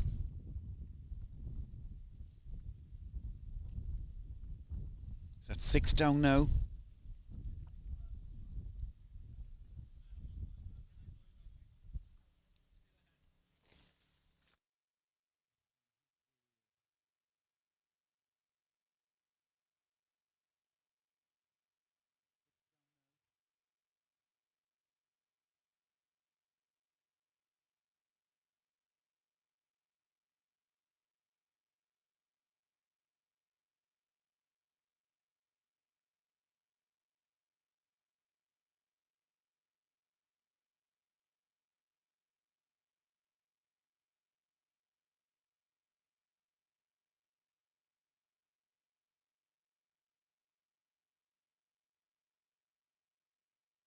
Basu comes to the crease and faces first ball. It's a dot ball. He drives that down the ground. We'll look for 2, but finds the fielder. Happy with a single.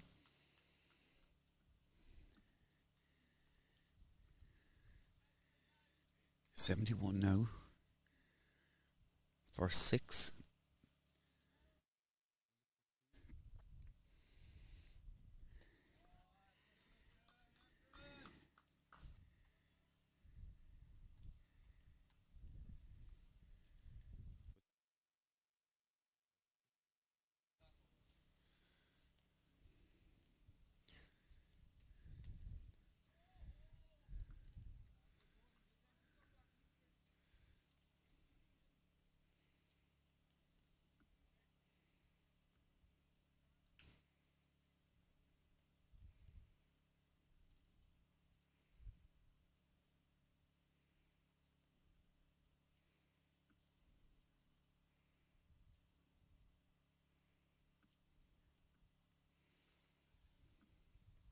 End of the over. 7 off it.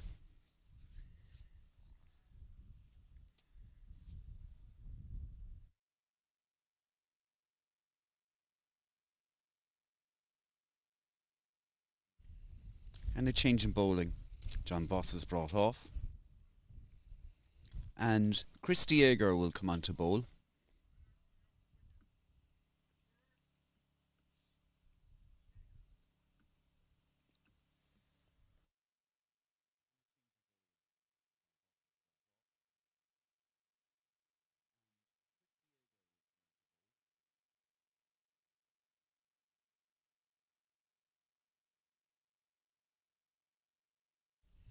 So 16 overs remaining.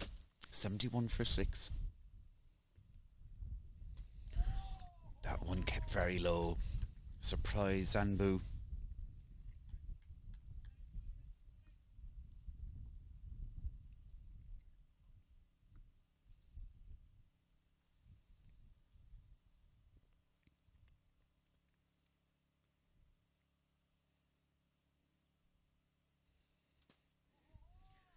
Good bowling there by Dieger. And good batting there by Anbu. Watchful as ever.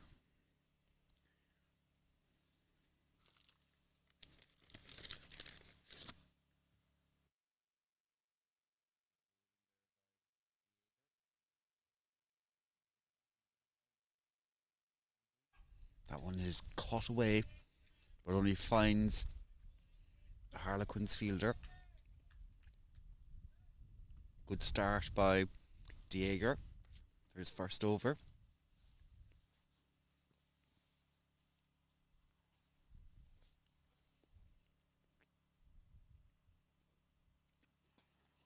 And again, pitch doing a few little things out there, a few gremlins. As Ben said earlier, a bit up and down.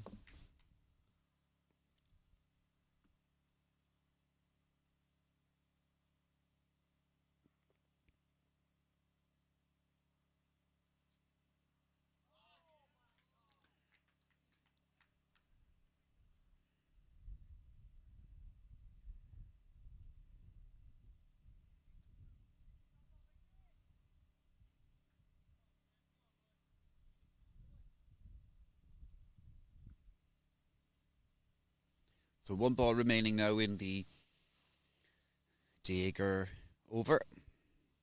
And that one's defended again. So good start by Dieger. Maiden off his first over.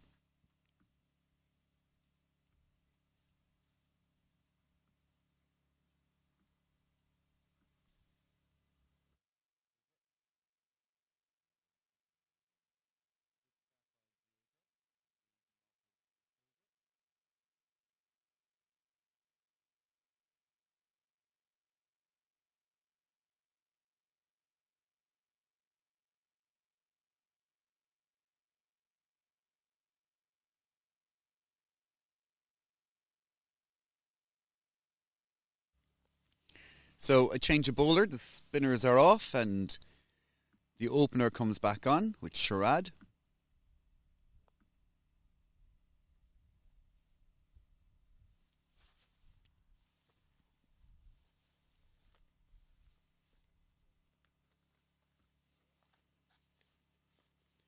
And that one's well defended by Bassa.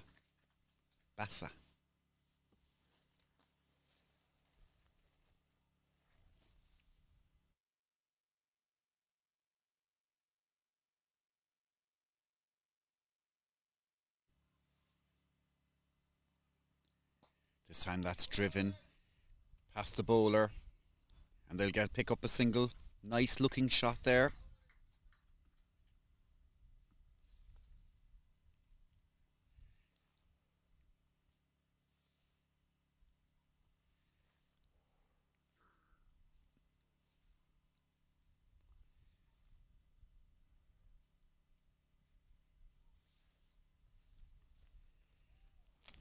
That'll be deemed a wide.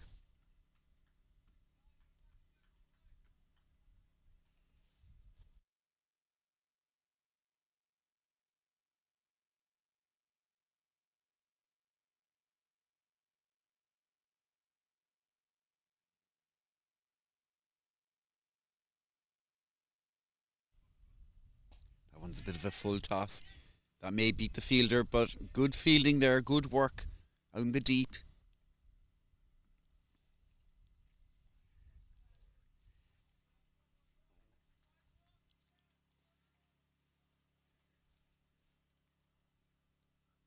Anbu will pick up a single. He moves to 15.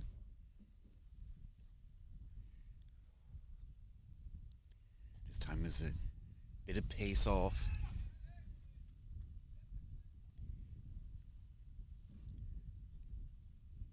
Sherrod fields off his own bowling.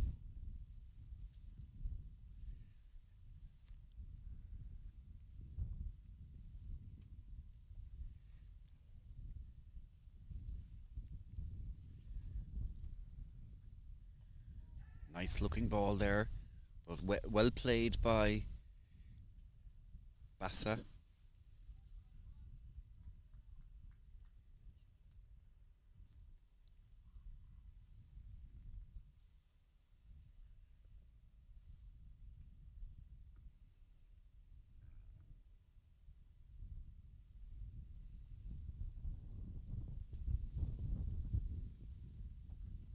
And defended.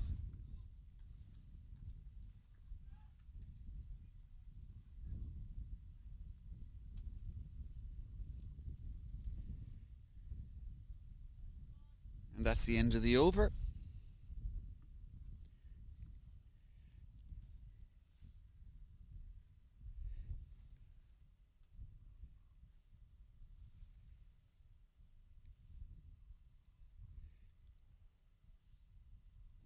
And Waterford moved to 75 for 6. The screen does say 70, but as I said earlier on, there were 5 penalty runs. And I tried to add it onto the scoring machine here, but it doesn't seem to be working, so apologies for that. Might do it at the end of the innings. And I see in the distance another Waterford player coming to the game. There must be a huge fine there for this Waterford player.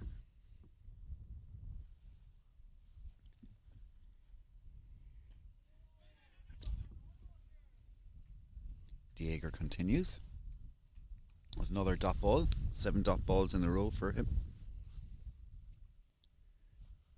Bazoo, watchful. He didn't face him last time, so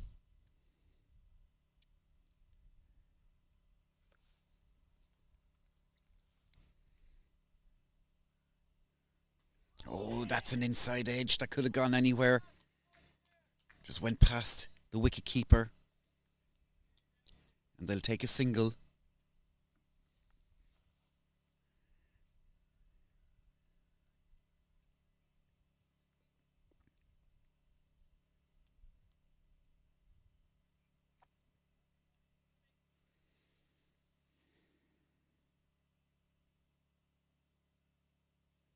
Tiger runs in.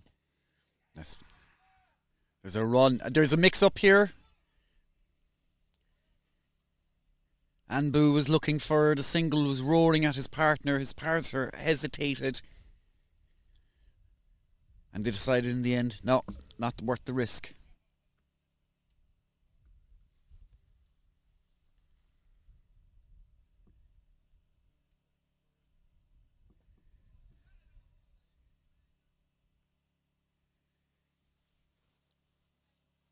Anbu will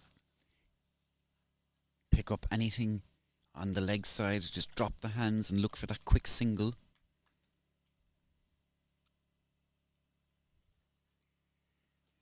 There's a deep square leg out there. That's why the reason that's a full toss. Anbu misses it completely, but it's a wide ball. He should have dispatched that to the boundary. He knows it. Head goes up in the air. The wind picks up a little bit here. We had about half an hour of no wind, which was delightful here in the commentary box. Or the commentary gazebo. It's well defended into the arms of the skipper, Merle.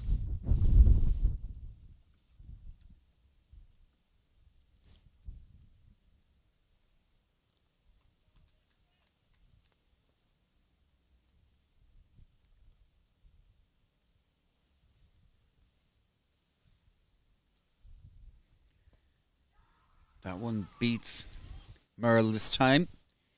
And they'll go for that quick single. And Anbu will retain strike. That's the end of the over. 78 for 6 of 27. 13 overs remaining in this contest. Or in the Waterford innings. There's a bit of a crowd now starting to come to the ground. It's great to see. A few children playing around with bats and balls.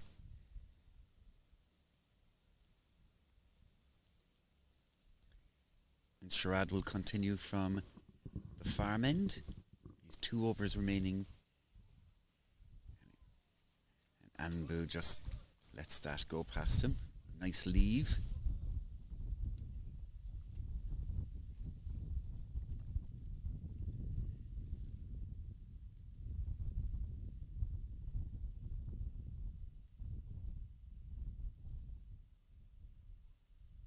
This time it's flicked off his legs.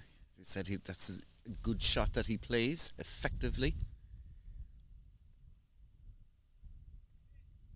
Brings Basu onto strike.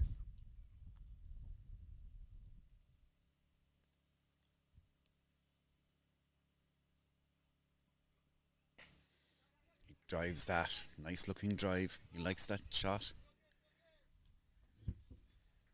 Mid off is there though. Collects the ball. Just a single. Partnership of 10 now.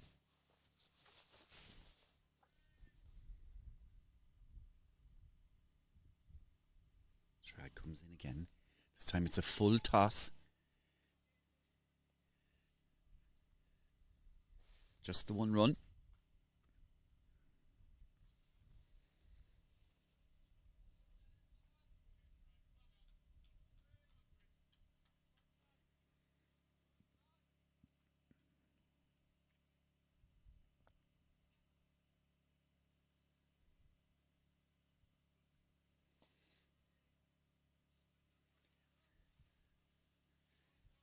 Basu opens up his stance a bit, tries to give himself a bit of room, but decides, no, I'll block this one.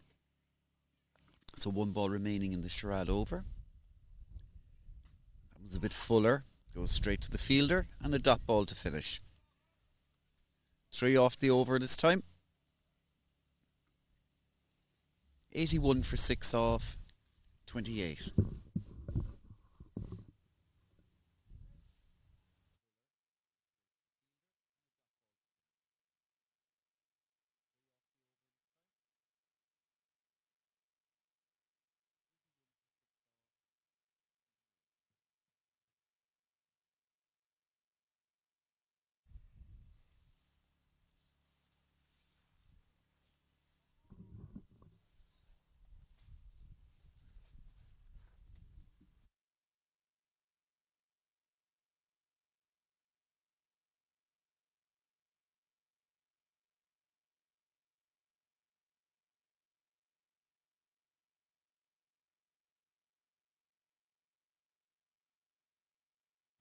So Waterford are just happy enough now to start knocking it around.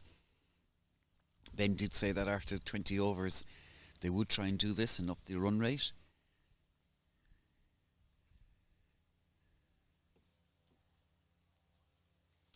Dager comes in.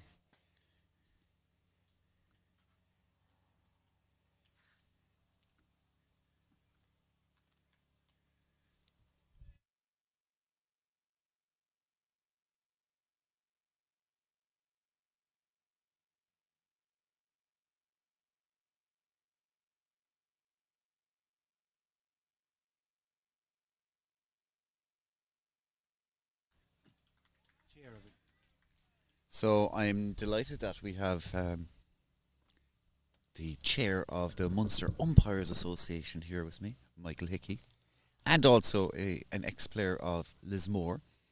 Michael, good afternoon. How are you? Thank you for joining us. I'm very well, Joe, thank you. And delighted we have a nice sunny afternoon here.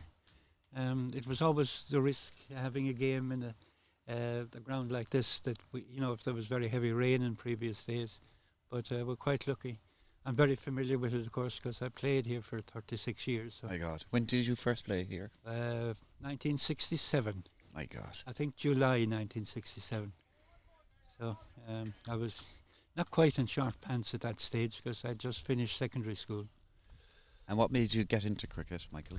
Well, I obviously knew there was a cricket ground here because the GA ground is just on the literally on the same piece of land, and there would be matches on here, and I'd be here with my father or my uncle or something, and I see them playing cricket here, and I knew a number of them anyway because they were a couple of them were neighbours of mine at home, and I think it probably started off as somebody being having a bat and stumps and pads and a ball near where I lived, and we used to be messing around there. And then I started coming in watching matches here, and they some of the elders of the club, shall we say, recognised me, and they said, you know, why don't you play? So and they said, well, we'll give you pads and gear and so on.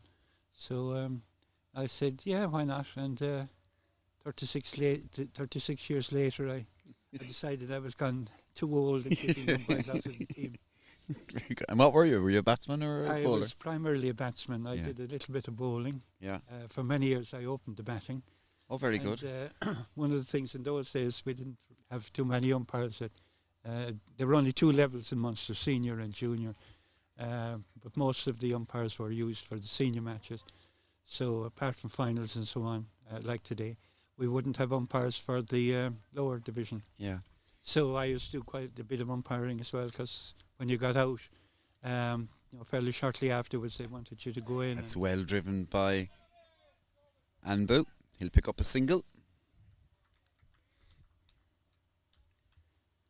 So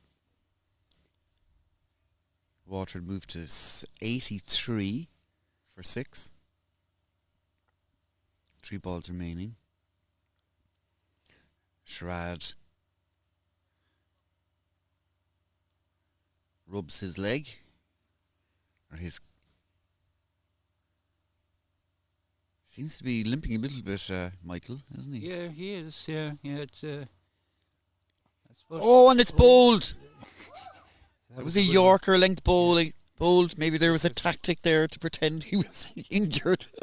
I think there might have been a bit of an inside edge as well, I think, onto the stumps.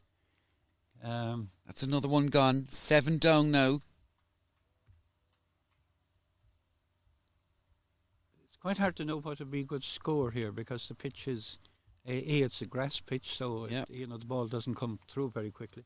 And secondly, it's a bit slow and low, or maybe in crickety terms, very slow and very low.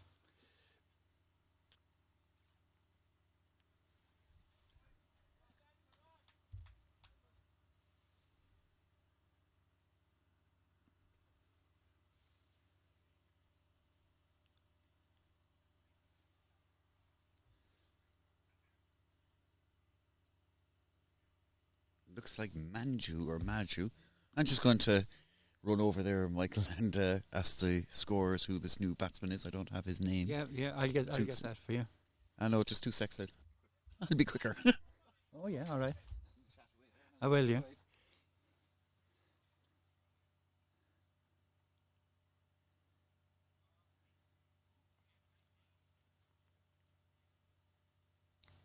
Bowler in again, left arm round. Owen beats the batsman outside off stump. Through to the wicketkeeper.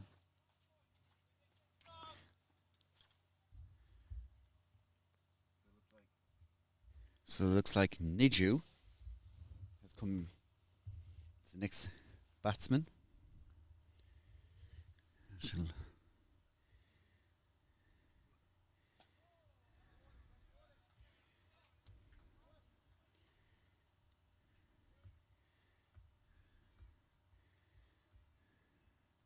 I would think maybe the par score here now for a match like this would be maybe 150. But you never really know because a lot of these players play most of their games on artificial pitches, and it's a different challenge playing on a grass pitch.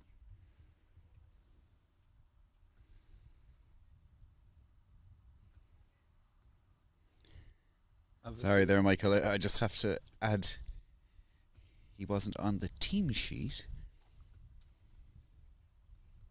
Yes, I think they've put on their 12th man because the bowler seems to have injured his leg there.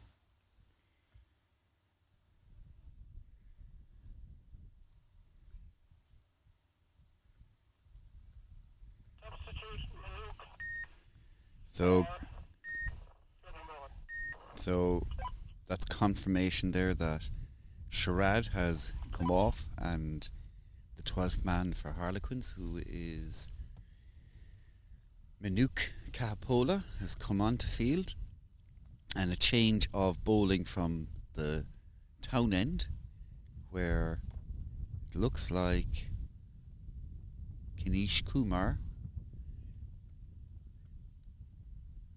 has come back onto bowl.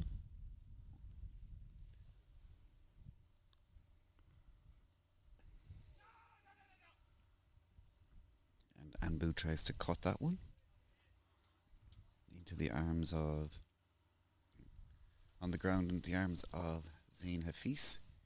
So the umpire is chatting again to Kanishk. There may be another 5 penalty runs, but no, not this time. So Michael, you missed that. Earlier on there were 5 penalty runs against the bowling side. Yes, I heard that, yeah. For encroaching on the protected area, yes, is that correct? Exactly, yep.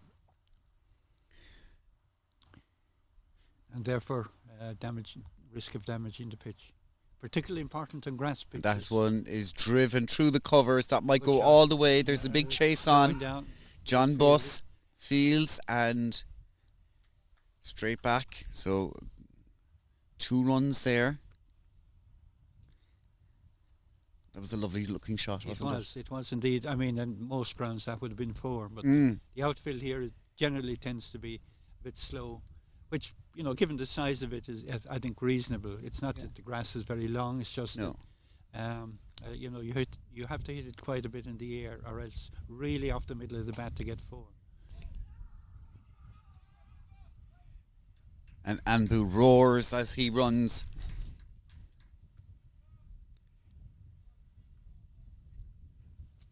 One of the things that I did notice, Joe, is that they seem to miss out on singles.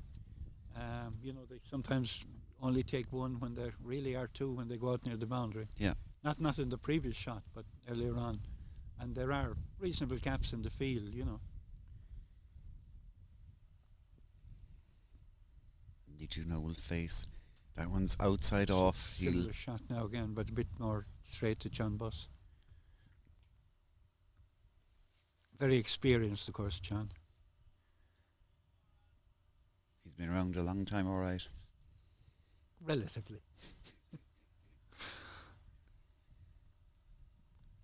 So 4 off this over so far. 2 balls remaining.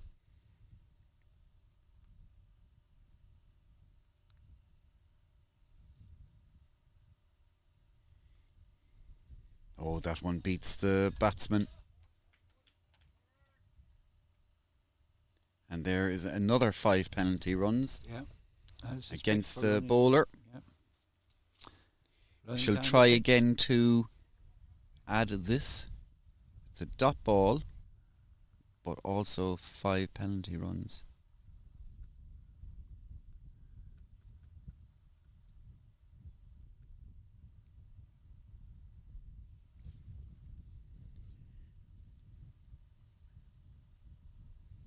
So the umpire will... Oh, and he's been pulled off.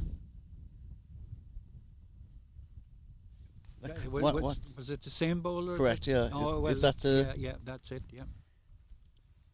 So talk us through the rule here now. I've never come across this before, Michael. It's if the bowler is running on the pitch, and it's quite important that he doesn't do it on a grass pitch. He quite often there may be 1 or maybe 2 friendly warnings at the start, which you don't really notice. He just has a quiet word with the bowler, but then you know, he gets a first official warning, and then if he gets a second one, he's off. Okay. Basically. So Chris Yeager will finish this over. 1 ball remaining. This time it's flicked off his legs for a single. Batsmen seem a little bit undecided when there is and when there isn't a run. That ends the over. Oh, no. How come that's not the end of the over?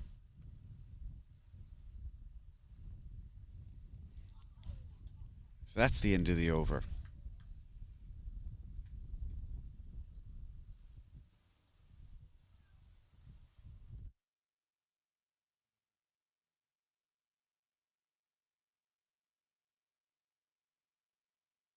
Take now. So I've been told that. You don't get these very often. But And Niju gets off strike. But it can be an issue, particularly with bowlers who play a lot. So an unusual over that. Yeah.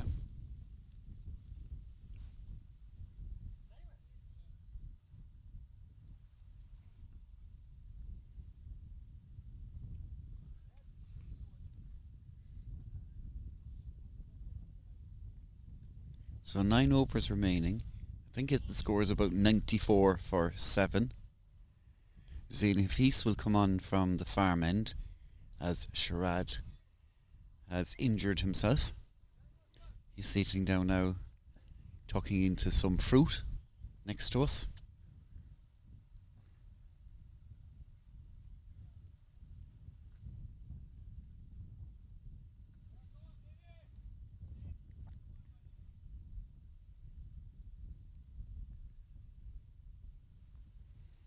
That one is a bit of a long hop, but just within the tram lines. And a slightly agricultural mode to play a shot at it. I haven't brought that term up yet in 2 days. I've seen plenty of it. Yeah. Well, we've got to remember that we're talking about lower division cricket, so you tend to get quite a bit more unorthodox shots. Not a dot ball. It's a nice way of saying it, unorthodox as well, Michael. You dug yourself out of a hole there, I think. Yeah. Did you ever win this trophy before? Yes. We won it in, I think, 1997 or 1998. Interestingly enough, in Farmers Cross. Rightio. I think we beat Limerick. That's well Not the played. Limerick first team, of course. So I have here Lismore 2002, 2006, 2007. Yeah, 2007 was the... I probably would have played in... No, I wouldn't have played in 2006 or 2007. Okay. I'd have played earlier than that. I would think about 1997, 1998. Something like that. This is just, I suppose, for this current... The Dennis McIntosh, the McIntosh Family Cup was presented by the family of Dennis McIntosh, who was Secretary of Lismore until 2002, from about the 1980s. Yeah. Late 1980s. So white ball there. So Waterford haven't won this actual trophy yet. No. So it could be a historic day for Waterford. And that's well Yeah. bowled by Hafiz. They did win the Division 2 or 3 league a couple of years They ago. did, yeah. That was their first win. They're a team, actually, Michael, that should be up in a higher division, but... Yeah. You know? They struggled to get a regular 11, I think. Yeah. Or they did in the past. They anyway. did, and They there were dropped always a bit few forfeits, which hampered them in winning Yes. titles, you know? Exactly. That's a nice looking shot there, just beats the fielder out for a single. Of course, in times past, I think the 1980s, Mm. Waterford won quite a number of senior trophies. Titles, yeah. Cups and leagues. But they did have a really strong side. And they had 2 pros at one stage, didn't they? Yeah. Jerry Bramble and the his brother played for England. Steve Elaine. Yeah, Steve Elaine, of course. Oh, that's high in the air, and Michael Higgins will try and kick that one in. He generally gets it towards the goal. Sorry, the wicket. That's the end of the over. 3 off it. Waterford 3 away now from 100 runs. Yeah, they're still quite a bit under par though, Joe, with the number of overs left. 8 overs left. But many a pitch turns out to be equally challenging for both sides. Both sides, yeah. So John Buss now will come back on from the town end. This is here now stage in the match where Waterford will be looking to cash in. Yeah. John hasn't bowled particularly well today. His last over went for about 12 or 13, including there was a no ball in it.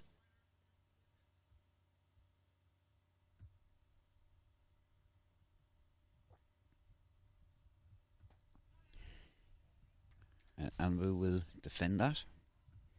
How many times has he batted right way through an innings? It's incredible. Yes. And the umpire, after the first ball, says, I'd be marking him down for that now, John, for Michael. I'm not in that role today, thankfully. It's the second power play. It is easy to forget, particularly if you're doing a 40-over match, because they'd be more used to doing premier matches which are 50 overs. And you have these built into your head. I know when I used to umpire, I used to always mark down when the actual second power play would be. Okay. And did I ever miss it? Yes, I did. It's well bowled by John Buss.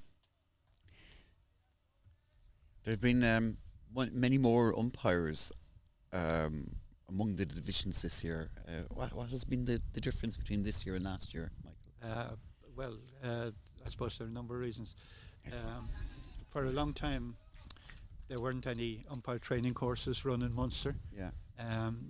Not for want of trying, but because of not being able to, get an agreed menu where you get sufficient numbers, and they were. Oh, and that just. Sorry for interrupting you, but that was an important interruption because it was very close. So in last year, 2021, we ran a course online, which was very suitable, and we ran them in the evenings over about 8-week period. And we had, I think, about 27 people completed the course. And we also ran one this spring in a similar format. And even though we had less umpires, we probably had 10 who did the course. We had about 7 who completed it. Right. And a number of those are already umpiring. And indeed more will as well. I think you had Nat Simcox on from here earlier. Nat has done the course, but he's also playing every weekend for the team here in Lismore. So, but he does intend taking it up as well. Well, that's brilliant, and it's great to see. I played in a Division 4 match. Yeah. With the young fellas, and 2 umpires turned up. We were shocked, but delighted because it's mainly a youth team with only 2 or 3 adults, and it's pretty hard to do scoring and umpiring at the same time. So yeah. So his feast will continue. No, I mean we've been very pleased, and the other thing is that we often had just one appointed umpire in a match, and from experience, I know that is very. It seems a simple job, but it's actually mentally tiring. And spider crawling all over Michael. Oh, don't worry about it. I'm immune to them. They're only spiders anyway, and they don't bite. Not yet. But really, you have a team of 2 umpires, and you work in there's regular signalling and assisting one another as well.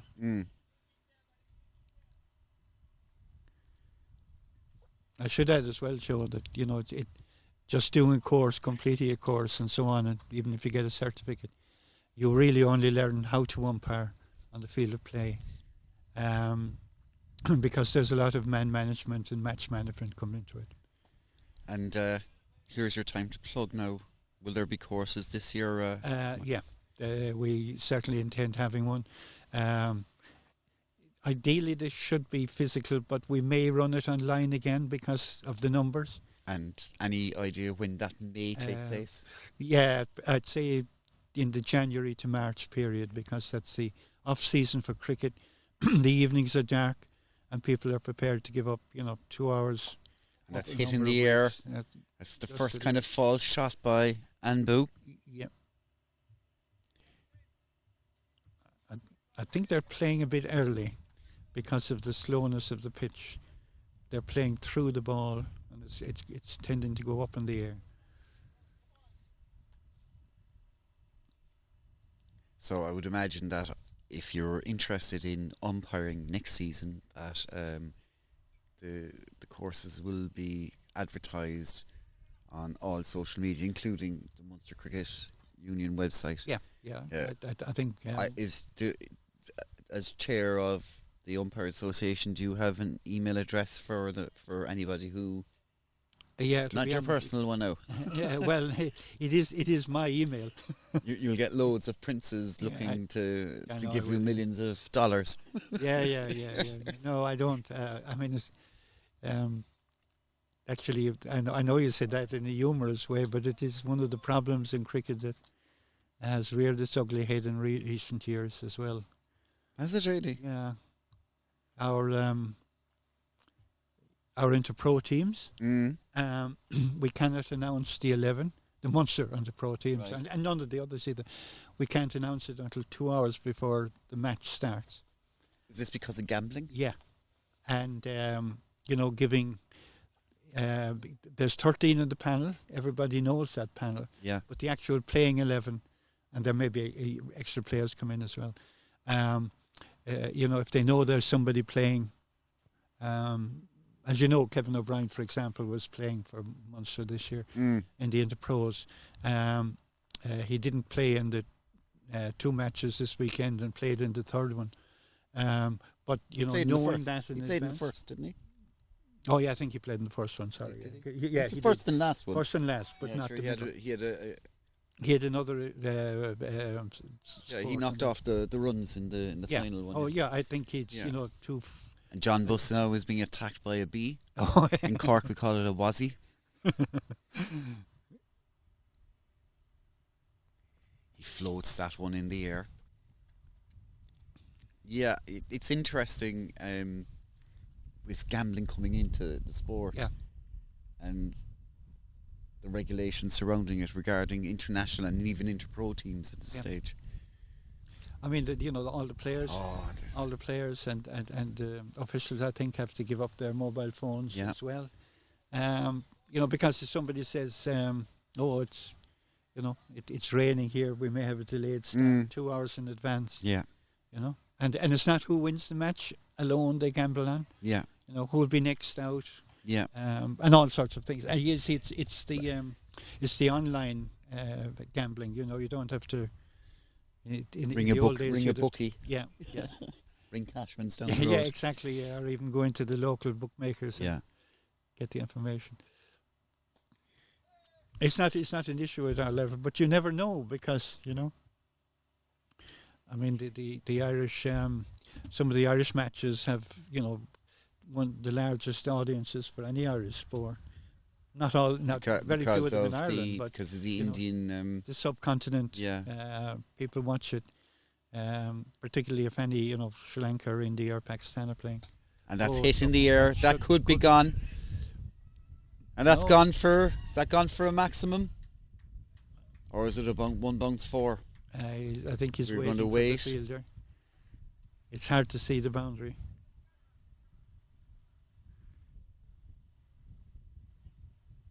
The 4. Yeah. That's where the ropes come in handy. And boundaries, Yeah. And it's difficult for a fielder there as well because you're looking at the ball in there when you're coming. Yeah. When you're running. I mean, he's probably a good 25 yards to run. He is, yeah. Towards that. Yeah. It still probably would have gone over his head. This time that's cut away. Nice looking shot there. Waterford now over the 100 mark. It's the end of the over. 6 off it. 105 for 7 off 35. 5 overs remaining. How many more runs do you reckon? Make a little prediction. If there's any bookmakers out there. If there are any bookmakers out there, they don't have to believe my word. I mean, normally we'd say you'd probably get somewhere between, 5 and 10 runs and over at this stage, but not at this level, No. So maybe in 25, 30 runs. I would say, I'd say 20, 25 you would probably aim for. So Hafiz has 2 overs remaining in his allotted overs. Waterford realise that they're over 100. They're 105 now.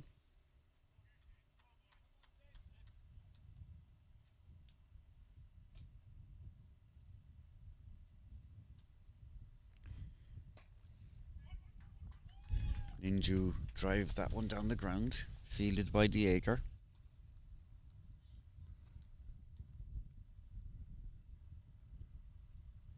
He played at a higher level a number of years ago, Joe, didn't he? I don't know, did he? Yeah. Oh, Chris did. Yeah. He played ones and down through the years, 1s, 2s. He's been dropping grades down through the years. But he was away for a while as well. Right, yeah. Oh. See, I would have seen very few of these players playing in the higher level. Yeah. As you say, except when they're on the way down. Not out, but down.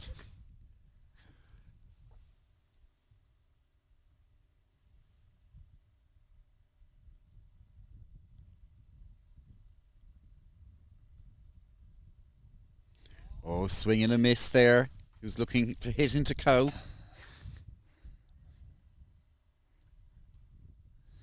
That's a popular kind of shot in the last 5 overs, isn't it? Well, it's very much a T20 shot, isn't it? Coaches in the old days would say, what are you playing that kind of shot for? They don't call it Cow. What do they these days? They call it something else. No, but I think it's not used at the higher levels. But 2 balls remaining. You just hitting a single. A good partnership here of 20 runs. Yeah, they could have done that with that about 10 overs ago. That would make a big difference. Unfortunately, the wickets were against them. Yeah. That always plays in the mind. And boo. I think, in fact, I heard the Seguilia match yesterday as well that, with so much T20 cricket now, people forget that you don't have to go at the same lick in the longer matches. The 40, 45 yesterday or 50 in the senior, and you get teams in. I think yesterday there were 7 wickets down or something. Oh, it was crazy. But there was, being honest, there was great bowling.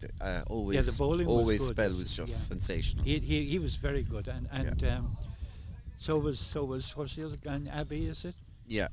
And he didn't look it, but he bowled on a good line and length the whole time, and it was always a gamble to hit him. Whereas with the slightly quicker bowlers, if you get a bat on it.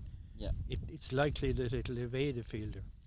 So, other games going around Munster at the moment. Cork County Thirds are playing against Nina down in the Mardyke, and Cork County Thirds are 179 for 4 off 35. Sorry, make that 186 for 4 off 35.2. And their ones are up in Limerick and are 159 for 4 off 39.4 against Limerick. So yeah, of course all divisions bar I think the junior, I think Cork County are walking away with that one, but all other divisions seem to be kind of tight these days, aren't they? Which is great. It's a very good thing, yeah. I mean, at one stage, it was as John Snagg said about the boat races, either Waterford or Cambridge, but now well hit. This could be taken by Dieger, and that's gone for a 6. Second maximum of the day. That was a good shot. Beautiful shot. Nidju's had enough.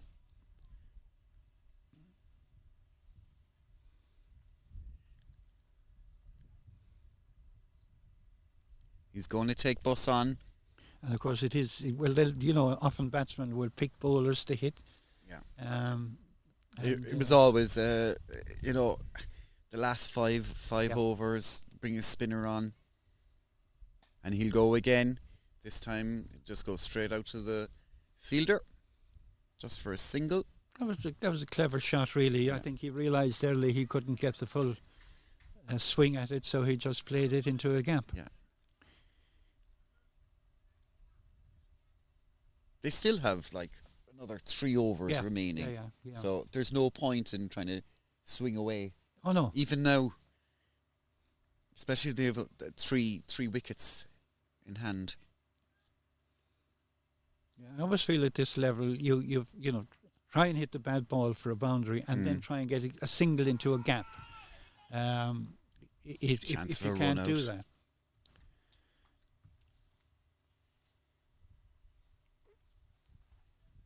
If you can get 4 singles in an over and then a boundary, you've got a nice total then.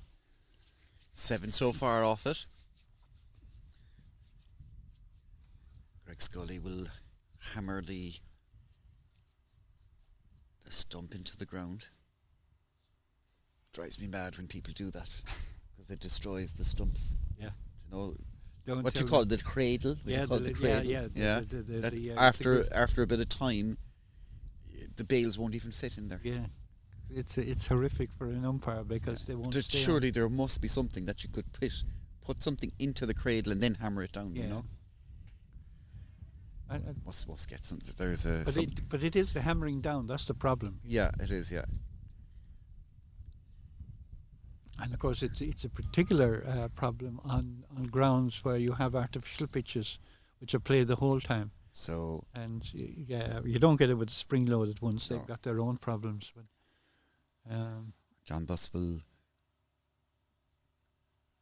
come round the wicket. And that's driven down. Yeah, dropped it. I think deliberately kept it. No risk. Yeah. In fact, if he went a bit wider on that, there's probably 2. Good over here for Waterford. 9 off it so far with 1 ball remaining.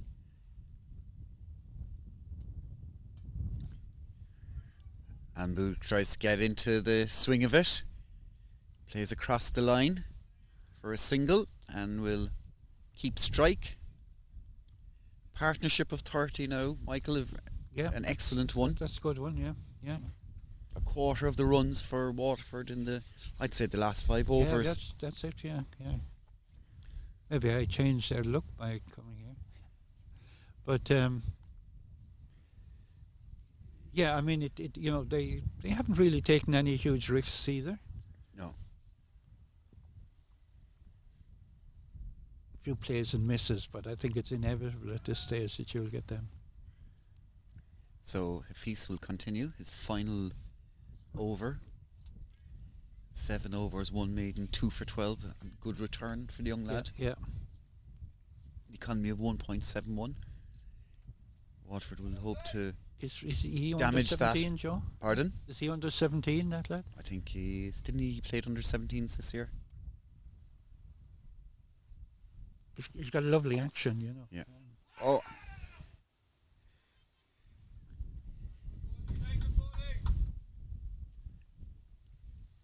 And Boo hits that very, very straight. I remember I hit a ball here once straight. Unfortunately, Dave Griffin was umpiring. I hit him into the glasses. Yeah. Caught him. Poor old Davey didn't duck. Yeah.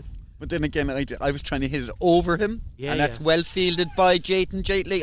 And a miss. It was definitely gone if that hit. But that's what they have to do at this stage. Sorry, it was Merle, the captain. Oh. Big grin on his face now. He knows that. Merle's an umpire as well, of course, Joe, as you know, but he hasn't umpired. I don't think officially yet. Well, he hasn't, you see, because he's been playing for captain of the side. So, and that's gone. A dirty long hop, and unfortunately for Niju, his innings has come to an end. Yeah. It was an awful way to get out. It was. I think it kept low. Yeah. I think he expected more bounce and played for more bounce. There is a bit of a wet patch. Yeah. About 2 metres. Yes, Ben told me they had it covered last night, but They did, in fairness, but water spilled over. Yeah, they don't have, the real covers. They just had plastic on the pitch, which is a good thing. But so Zane picks up his third, and it looks like Murray Idris is coming out. He's a good bowler, Murray, isn't he? Yeah. He's got a nice smooth action, doesn't he? Yeah. He uses his run in well. I always like that. You only get some who run in, but they really only run the last 4 or 5 yards. But he's got a smooth run. So 119 for 8 currently. If you've just joined us, there were 10 penalty runs, 2 lots of 5 against Kinish Kumar, who had to retire from bowling after, given the rules. Murray looks to get off the mark, and he does. A nice looking shot out to point for a single.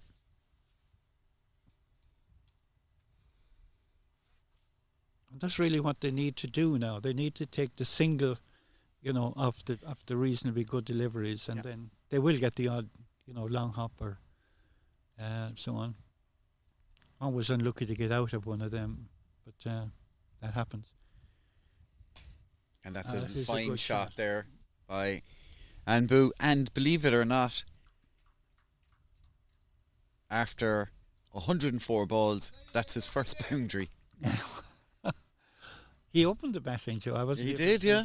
That is a good performance. Absolute 36, In my 36 years, I think I only did that twice. Really? Yeah. I remember, wasn't Jack Feline, Jack Russell. That's a wide ball. That might have put it, that last ball, he might have over-adjusted. So, Jack in his final game for Cork Harlequins, he played up here, opened the batting, and carried his bat for 49. Oh, very good. Yeah. He was a fine batsman in his day, he was. wasn't he? I remember Jack is when he's a lot younger than he is now. Yeah. Jack played, of course, in school in They'll Dublin. try and push for 2, but they will get 2. They'll have to good running 2, here. Yeah. Now that is good, because they knew there were 2 and they went for it, 127 for 8. They're getting towards, the 130 mark. a defendable score.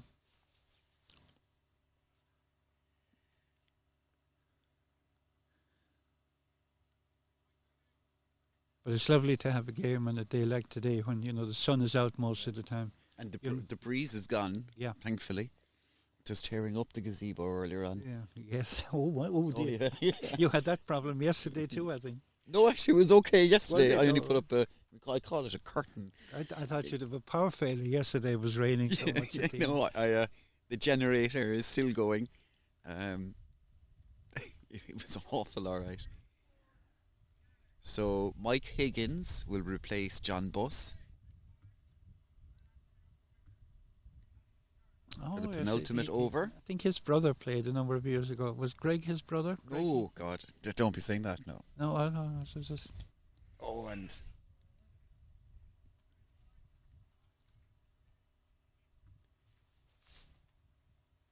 You'll be shot. I probably would, yeah.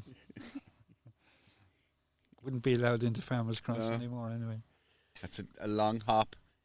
Outside off, gave a bit of width. They'll come back and look for 2, but no. They good really throw by... for 2 there, I think. That was into the gap. There was, they didn't really put the pressure on the fielder.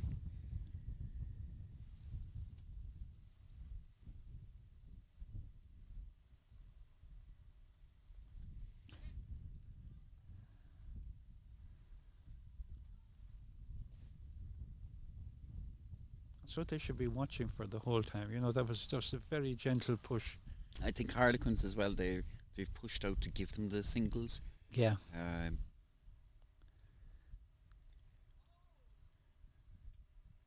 That's a wide ball. Yeah. 130 now.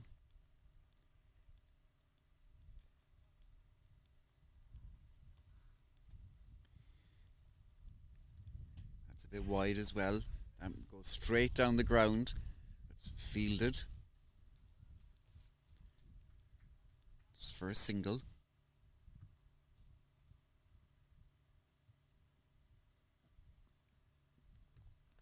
Oh, and a swing and a miss there. And Boo shaking. He felt he missed out on. Yeah. On a So potential one ball boundary there. remaining in this penultimate over. And it's a wide ball. Oh no. No. I thought that was wide. Maybe he hit a pad. He could have hit something on the way through, or else it could easily have gone over leg stump. It's the end of the over. I don't think Greg would be too generous if No. it had been. He's a strict really wide. umpire, Greg. It's only in recent years, anyway, the last 3 or 4 years, I think these would have been wides at the lower levels. 5 years, I think. Yeah, probably. I 5 think years it's a is good short thing. Time ago. It's a good thing because I always think if you give leeway down leg, Yeah. you're rewarding bad bowling. Yeah.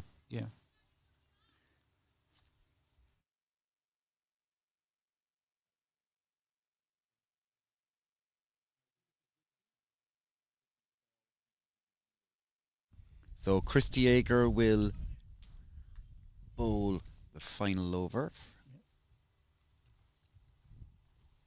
Experience for the last one.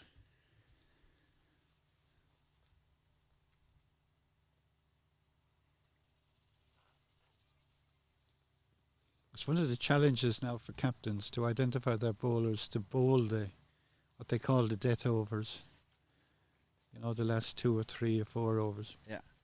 Even more so, of course, in T20.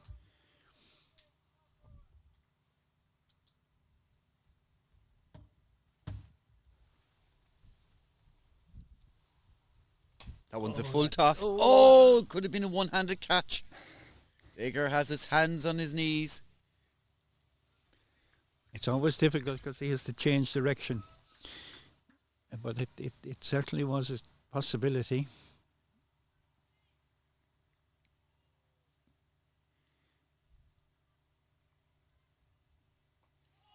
That one is a bit of a Yorker length. They scramble for a single. And Boona is on 40 off 110 balls at 1-4. He's batted fantastically well. The anchor of the innings. Yeah.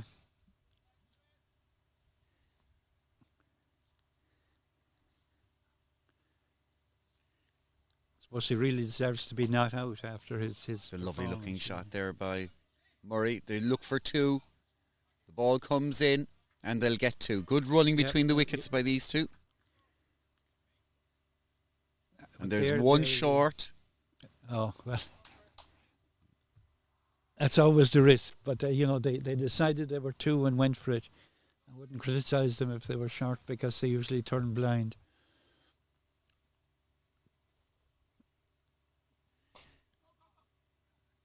Once again hit past the bowler. Gathered by Zain Hafiz. It's a good over so far by Chris, though, because he hasn't bowled any loose deliveries. He's bowled them in a reasonable length and made the batsman. So First of 2 all, play them. bowls remaining in this innings. And that's an appeal for an LB. Oh, it's bowled. And unfortunately, he was 2 balls away from carrying his bat. And Anbu has to go for a fantastic 40. He's played very well, getting pump fists from the Harlequins players. Very nice. Nice to see spirit of cricket going on.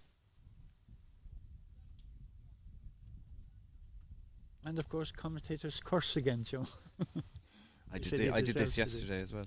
Oh yeah, it often happens. But on the other hand, he was going for runs, so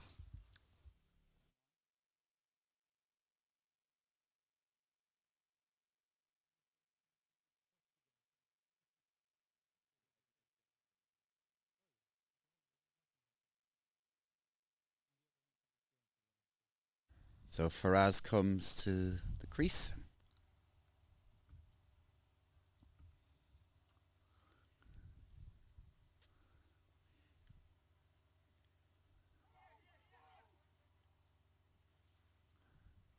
And he's run out. Yeah.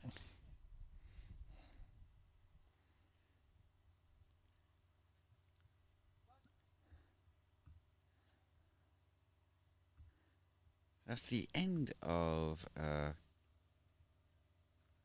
innings.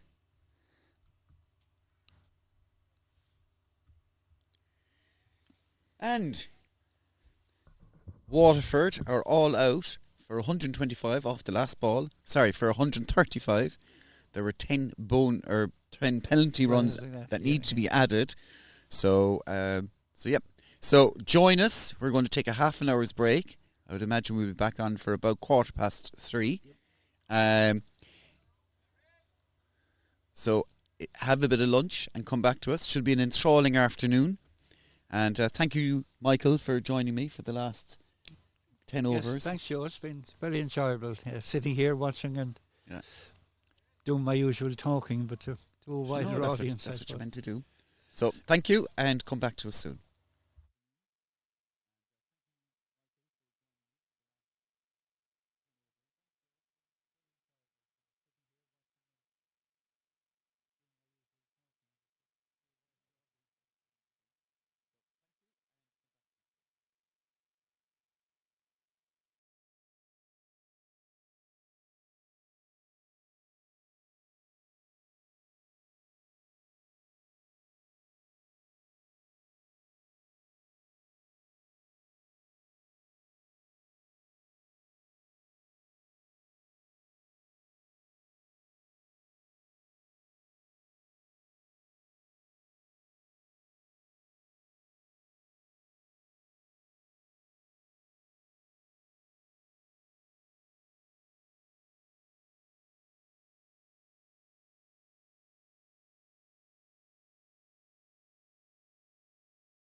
And so you're very welcome back for the start of the second innings, the Cork Harlequins innings.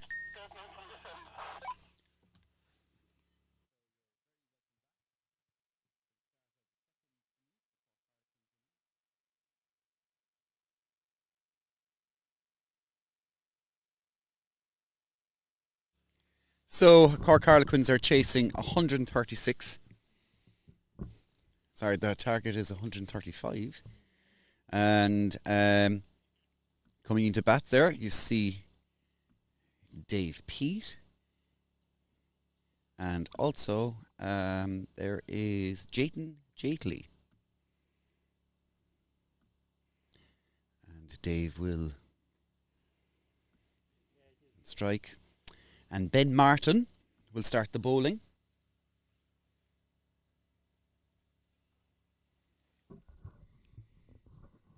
So a good, the discussion was whether this was a good score or not that Waterford got, and I think everybody agreed yes, given the circumstances, that it was a good score.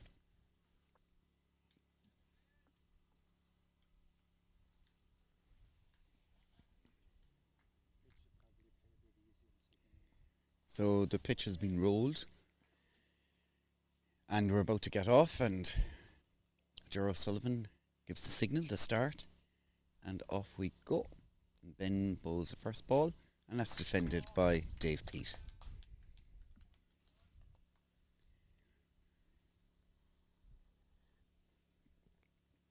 I'll run through the scorecard from the Waterford innings in a few minutes.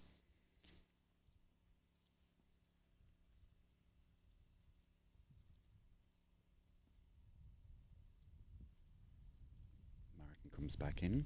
Oh, and he's bowled him. An incredible ball by Martin. That nipped back in. Dave Peat didn't know what had happened. He looked back at his stumps, and the bat is tucked underneath his arm, and off he goes. What a start for Waterford.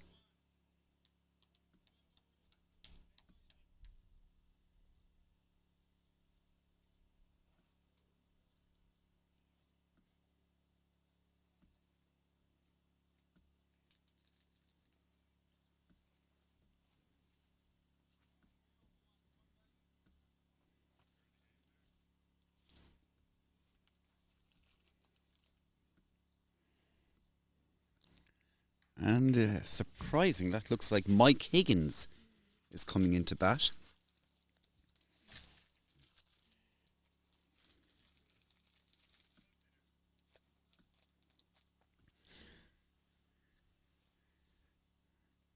I think this is the highest batting position he's batted all season, if not in a few years.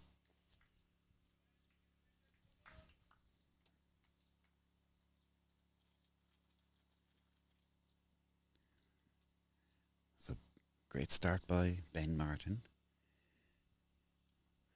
There's a leave by Mike Higgins.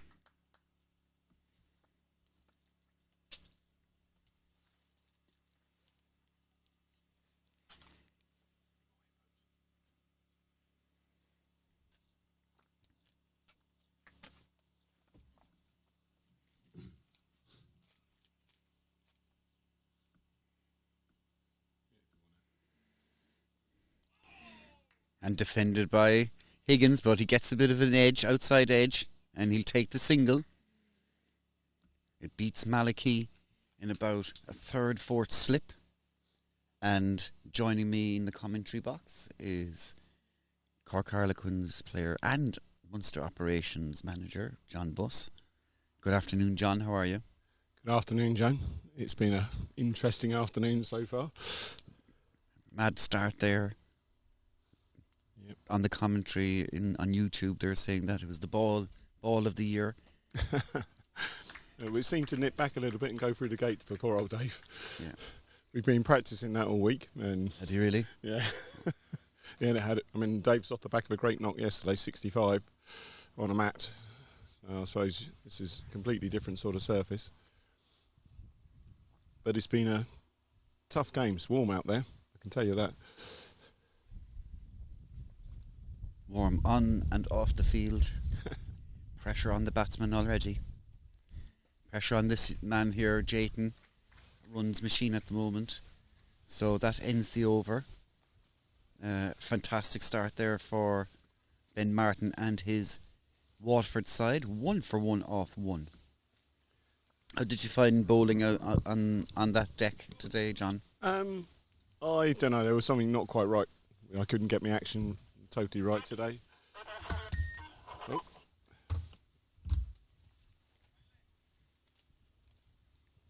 Just turning the radio down here. And it looks like Rashid is coming on to bowl in his Dublin kind of light blue jersey.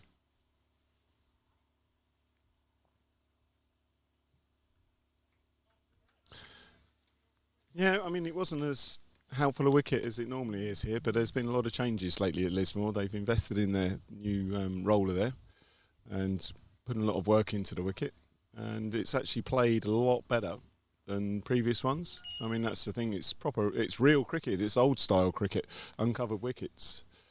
You know, up to about 50 years ago, they were all like this.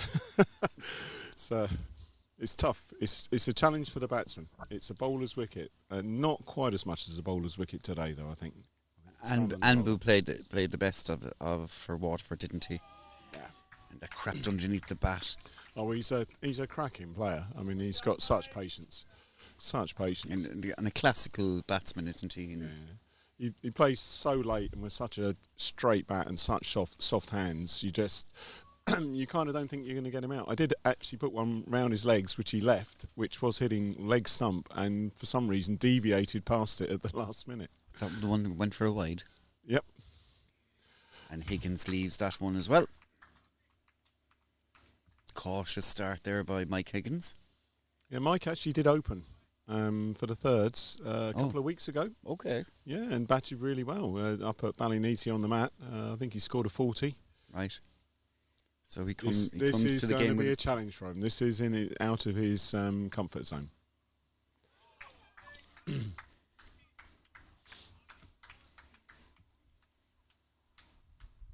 That ball it's just creeping under his bat. He's not getting his bat down in time. They're bowling a very full line to him. Yeah. Yorking him, but it's outside off stump at the moment, so he's got away with it. I mean, it'd be interesting to see how it plays, having been rolled at half time. As I say, there's very much a different sort of wicket to previous ones here and how it's been playing so far. So it'll be interesting. So I can't remember we've ever played in a game where we've actually rolled the wicket at half time. Right. So let's see. I mean, nothing seems to have kept low so far, but there's only been 9 odd balls. So early days. I'd hate it the game to be sort of decided by something that goes along the ground. It's a good ball again. It's very full, consistent, just inside the wide line. Higgins taps the ground.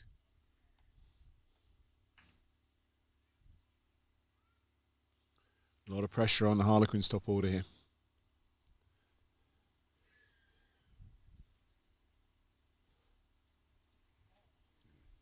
And that one strays down leg for a wide. I mean, this Harlequins thirds team, it was quite nice to be invited to play with them during the cup run. Normally I play fourths, but they've been a really good outfit. They got to the T20 final. Oh, that kept a little bit low. Put his bat on it in the last minute. That's the end of the over. You see a lot of wickets here from particularly top order batsmen having a little sort of go at stuff that's outside off stump around the wide marker. Keeps low and they inside edge it back onto the stumps. So just going around the grounds again, down at the Mardyke, Cork County Thirds scored 235 for 5 against Nina. Let's check a few scores here. Who was in the runs today?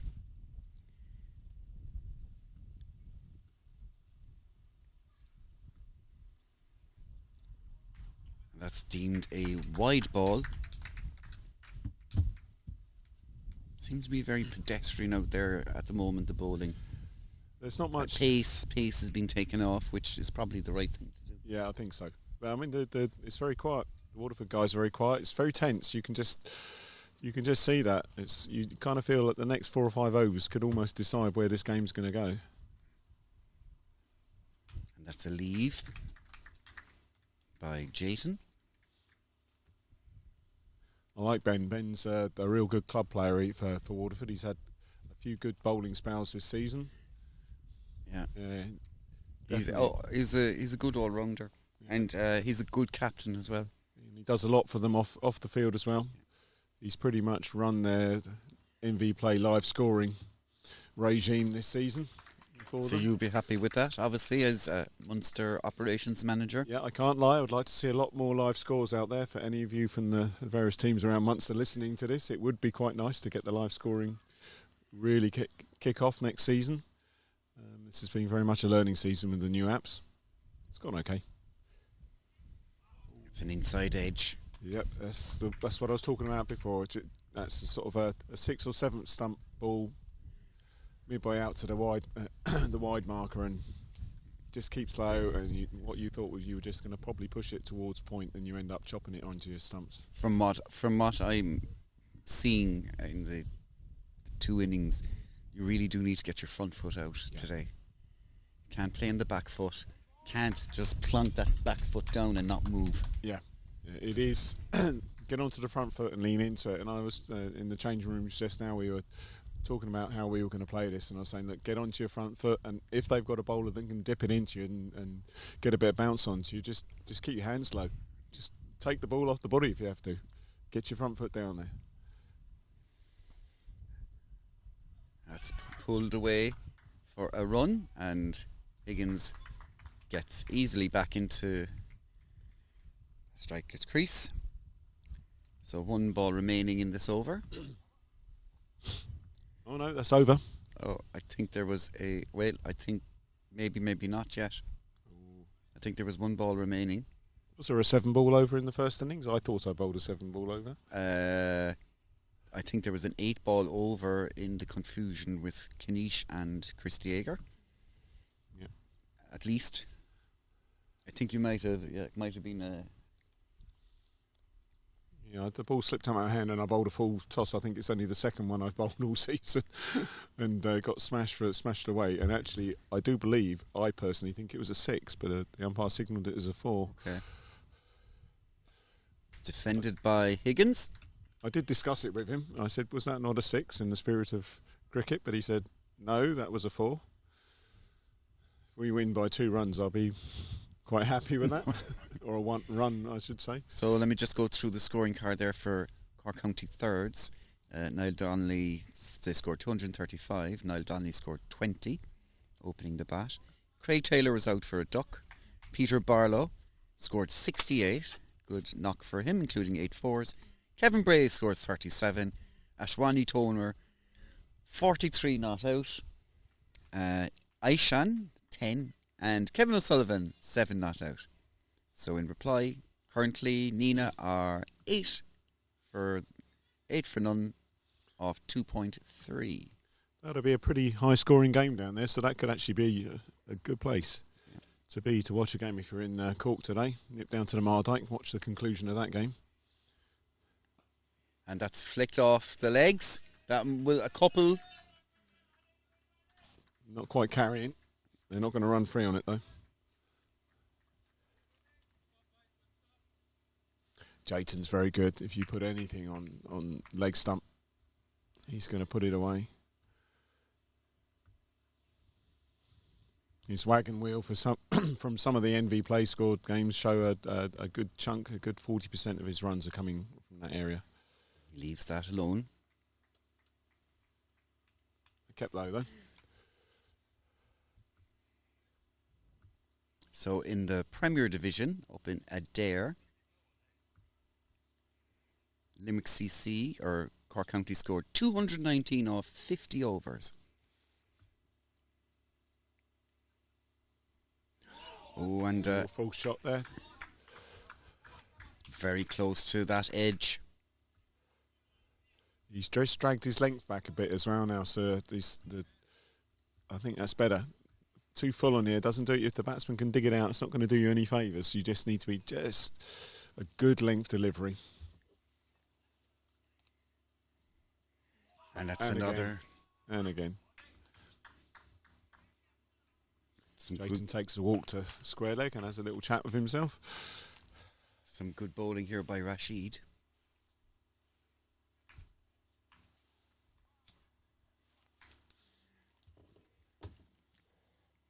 It's going to be an interesting contest here. It's a bit fuller. Yeah, a bit fuller, a bit more on leg onto stump. the pads.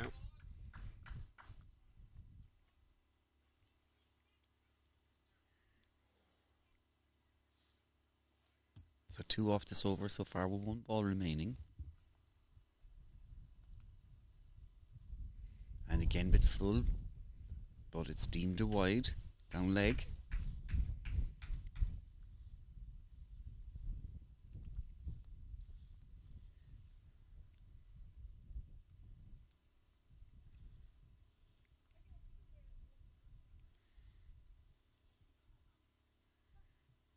And there's an appeal for an LBW, and it's given. Oh.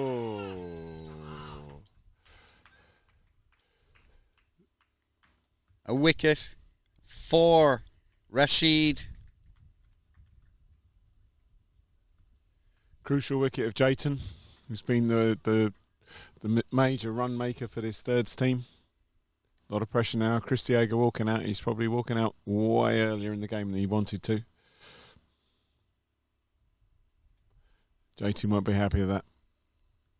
Love to see a replay of that, if I could. It's a bit leg side. Umpire gave it. Thought about it for a long time. Finger came up.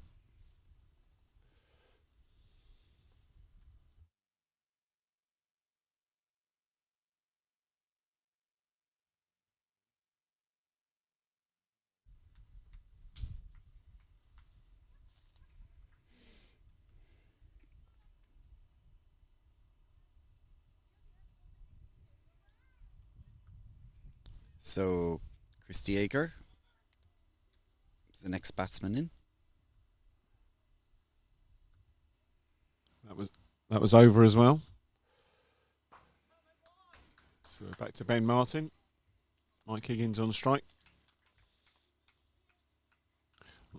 He'll have to take the senior role here, I think, in this partnership. That's a role he's not used to. Good bowling from Waterford, 7 for 2 of 4.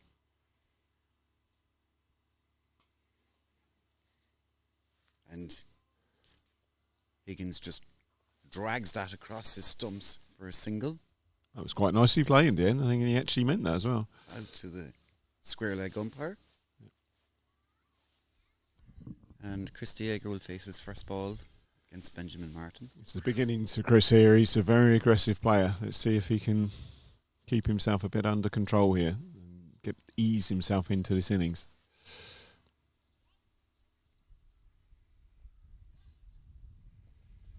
It was a bit of a long hop there by Martin, and Diego tried to look to work that through into leg. I think that was a bit of variation by Ben. I think Ben's done his homework here. He would know, Chris. Of course, we said earlier that this is the first time that Waterford are chasing this minor cup since this new trophy was presented to Munster back in 2002. Now, interesting enough, no team has ever retained the title, so one way or another there's going to be history today. Either Harlequins are going to be the first club to retain the minor cup, or Waterford are going to get their name on the silverware for the first time.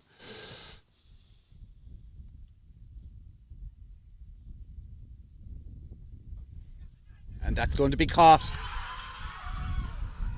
And Diego goes.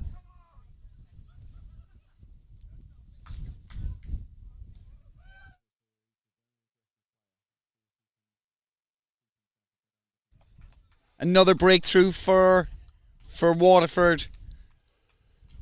Their players are delighted with themselves.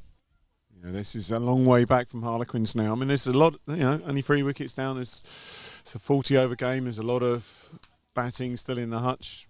They could dig it back from here, but there's a lot of pressure on now. They've got to just keep their heads. And I might have to think, where did I put my pads? What number are you batting, John? I'm way down, 10. Proper order. That's where you should be all the time. Yeah. I feel comfortable now. I'm back into my proper batting place. There was a bit of a kerfuffle at the start. You of the never season. know. You might be batting in the power play. So we have Avijit comes to the crease, known as Abby to the rest of the team. Another aggressive middle order batsman. Now got to play the role of an opener. Really. That's the problem. Only one real opener in this third side. And he plonks that front foot out, sees off Ben's last ball. And Ben, good return, 3 overs, 2 for 4. Yeah, great figures. Great start for Waterford.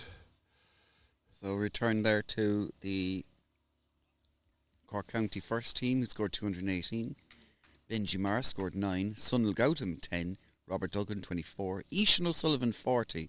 And the professional Francois 67. Abdul Gaffer 4. Byron McDonough 25. Nabil Anjum 5. Alex Gasper 7. Ross Jurity batting in the unusual position of number 10 with 6. And Diarmuid Carey not out with 2. 19 extras, 218. Top bowler for Limerick is Usman with 7.1 overs, 3 for 32. And so far, Higgins goes for a swipe outside off, misses it. So far, his batting partner's walking up for a quick chat. So far, Limerick are 6 without loss of 1.4 overs, with Arslan Siam and Sarfraz Rane being the opening pair.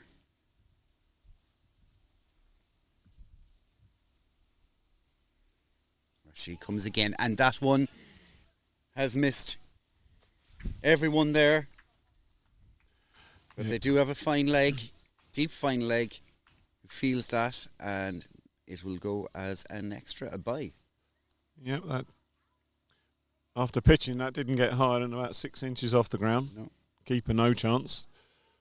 They've got a very, very, very fine leg, almost like a backstop, just as well, because that was 4 runs otherwise. So Avi tries to cut that. Beautifully played. There'll be a single there for him. It was really nice late play of the bat. Soft hands guided it down. So Avi is off the mark. Ben Martin, there was no gully, so it went between point and gully. And slip. Surprised by that, there's no gully. Bit of a quicker ball there by Rashid. I don't think in the first innings there was a single edge, to be honest. I don't think the ball really didn't come on enough to get an edge. Nothing went past. I can't think of anything. No need for a slip, so. Yep. I'd push Ambu out in the gully position, and that's where I would. And they're claiming for an LBW. No, that pitched outside. Higgins tried to play across the line, and he was lucky. Yeah, Abbey walking down to him again, probably reminding him of what he said to him at the start at over. I think that was like, keep going, punch the gloves. Yeah. The wind is coming here again, you can hear it. As I'm commentating, do I have to be impartial here, or can I be? Yes, you have to be impartial, I'm sorry about that. And Higgins looks for the single, but goes straight to the fielder. It's the end of the over, just 2 off it. At the moment, the scores are relevant for Quins. They've just got to survive. It's just surviving there. I mean, at the end of the day, they're only chasing a relatively low total, so it's. I would actually think that it's a large total in the context of the game and the pitch. No, I disagree, Joe. The last few totals here have actually been well over 100. You're not allowed to There's disagree. been 180s, Not allowed to 150s. disagree with me, John. Sorry about that. No, Not in the contract. It's well played by Avi. it's a nice sunny day. Pitch is drying out. It might keep low, but if you bat properly, it's just a lot of pressure on Quins now. They've got to look at the targets, get to below needing less than 100, and then think about less than 80. Oh, that went for a wide. Yeah. It was an unusual stance taken by Avi. Nearly a profile wide.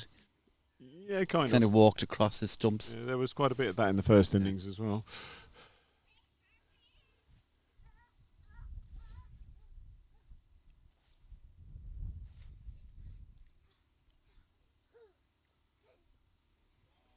We now have Avi looking to cut that ball. the bowler from the other end, Rashid, has now come down to field in front of us, and so we're having to peer around him to see what's going on.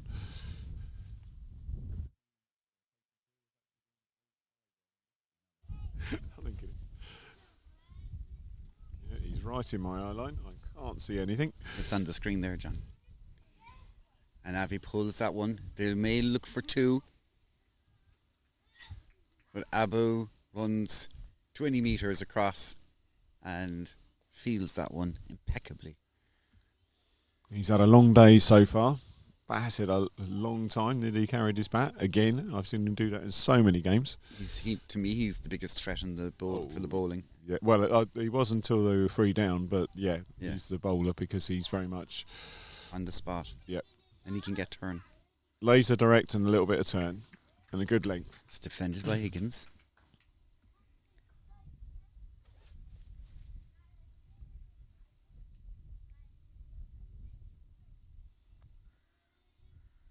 What a glorious day for cricket, eh, Joe? It is beautiful, yeah. We're lucky to be here in the shade.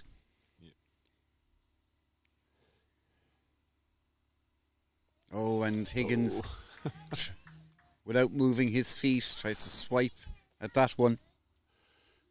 Yep. That was wide of the stumps. His eyes lit up a little bit. He was looking to cream that over extra cover. Foot went towards mid-on. Foot went nowhere. That front foot I didn't see that front foot move. Oh, there was a little bit of movement. And this time he is bowled. Played on. Looked to play the same shot. There was no bounce. Ball kept a little bit lower. Bit of an inside edge, just tickled it onto the stumps there. I think it probably would have missed otherwise. And Benjamin Martin has 3. And now we have into bat Zolfi. And that is the end of the over. Martin with 4 overs, 3 for 6. Great return from his 4 overs so far. And we're coming into the last over of the batting power play. Now Zolfi's just striding out there. He's also a very aggressive middle order batsman for this thirds team. He was almost you could say, the wounded hero for the Quinn side in the T20 final. He suffered a pulled hamstring and soldiered on. And yeah, he's a very aggressive batsman, but this is not his surface. A low grass surface is not for him. We'll see. He might step up. Avi, foot down the wicket, dug it out, full ball. So, John, your operations manager, what does that, Munster operations manager, what does that entail? Getting it all together, Joe. Right. Helping us produce things like this. It's well struck by Avi. Into the cover. Where Zolfi taking strike. Salmon fielded that ball. Yeah, my job is to deliver the day-to-day stuff for Munster, to make sure it all works, oversee the operations committee and the various other committees, bring them all together, make sure the clubs have what they need, and pretty much... Do you deal with the inter-pro teams? Yeah, I was going to say, and then it's obviously the representative stuff on top of that.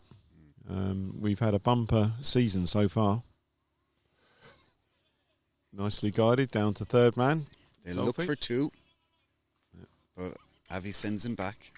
Yeah, so this has been some season for Munster. We've fielded more representative teams than we ever have done before. We've had more cricket, more club cricket than we've had in probably decades. More competitions. There's been a few teething problems with new apps like MV Play and Game Day. A few bits of controversy on the various pitches, which you'd expect to have.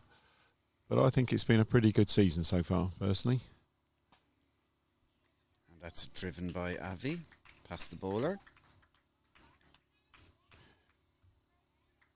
On the representative side, obviously the Reds, it is more of a franchise side, but managed and coached by Munster, with some Munster players coming on in the background with it. A couple of Munster-based players who played in the last few games. Yep, and we've got a whole set of guys coming up playing in the Heat, which is the next tier down, and they have a chance on Thursday, if they win, to take the title. And who are they playing against? They're going to be playing, I think it's the Northwest, isn't it? Northwest, yeah. Northwest, yeah. And that's a beautiful looking shot there. He waited late, and that he'll come back for two, and Easy will get back for his second. Yeah. Nice running there between the wickets by the pair. Yeah, the Munster Heats, they're playing, I think it's 12 o'clock kick-off at North Kildare on Thursday the 4th of August against the emerging Northwest Warriors. Good game. If they win, it's in their hands. If they win the championship.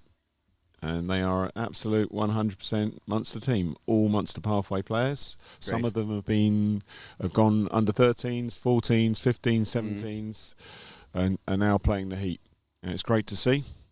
And let's hope there's a few more in the hutch. We've had our under 13s for the first time in 6 years. Played a representative Interpro this year. They've just been up in Derry at the Derry Festival. How did they get on, John? It was tough. There was a couple of games where they were in it for a while. It was tough, but it's you have to start these things at the bottom and work your way up. We've got more under 11s, more under 13s playing cricket in Munster now than we have done in 20, probably 30 years. That's fantastic news. And of course, unfortunately, the Reds were pipped at the post on Friday by the Leinster Lightning. Yep, it was probably tough to take for them because they only had to win really one of those the two earlier games in the festival, and it probably would have sorted it out. I think the Leinster one was the hard pill to swallow. Yep. But Dockrell played an unbelievable innings that day. Oh yeah. I mean, let's not take it away from the Reds. The 50 over stuff, they were just absolutely supreme at that. And and great influence as well. I mean, the guys have got involved with the Heat. They've got involved with lots of stuff. It's good for Munster. And PJ's been a very good captain for Munster this year, hasn't he? Oh, absolutely. Yeah.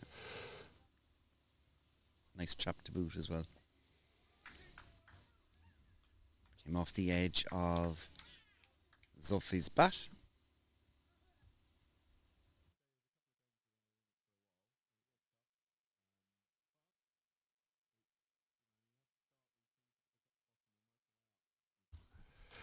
Yeah, you should mention PJ Moore from the Reds. We might come up against him, we as in Harlequins. The Harlequins senior T20 team. Cover drive there by Zulfi. Yeah, the Harlequins senior T20 team won the Munster Championships. So of course, they go on to the All-Ireland T20 semi-finals and to play the Leinster champions, which will be decided tomorrow in the final of the Alan Murray Cup. Up in Dublin. Who's that between, John? It's between Clontarf and the Hills. All right. Who would Harlequins like? I think Harlequins are quite happy to play any of them. It's played onto the pad. Yeah, it's going to be a draw this year. So what that means, home advantage will be drawn this year. Okay. So, which I think is taking place on the 3rd. That's that Wednesday. So we will, Harlequins will know their opponents then, and who knows? There could be an all-Ireland T20 semi-final in Farmers Cross at Harlequins. I doubt that. 50-50. Toss of a coin. I doubt that. And is looking for an edge, and he's gone. Yeah. Good bowling. He was looking to cut that. I'm going to have to leave you for a second and just go and grab my pads over. So Thank you very much, John. I'll be And back. we'll talk to you later on in the day. So that was caught by the wicketkeeper, Satish. And Ben Martin has another. That's his fourfer.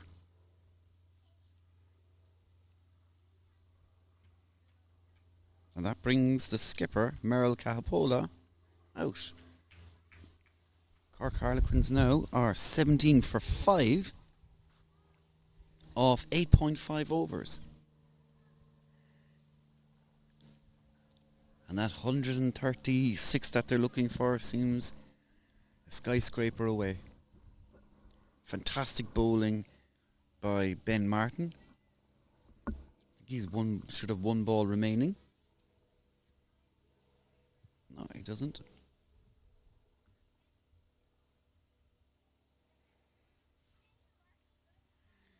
So Rashid will continue.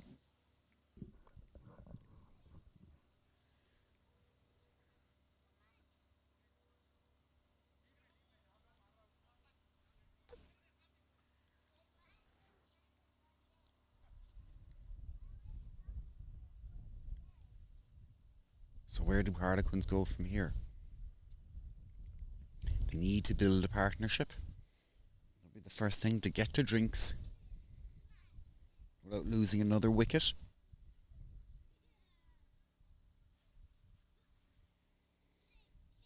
The bowlers for Waterford, both Benjamin and Rashid, have been fantastic so far. Just 16 runs coming off their deliveries.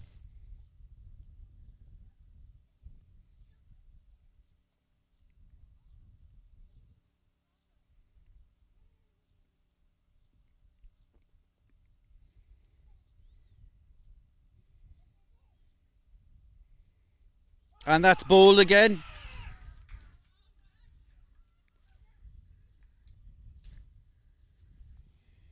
And this time Zulfi has to go.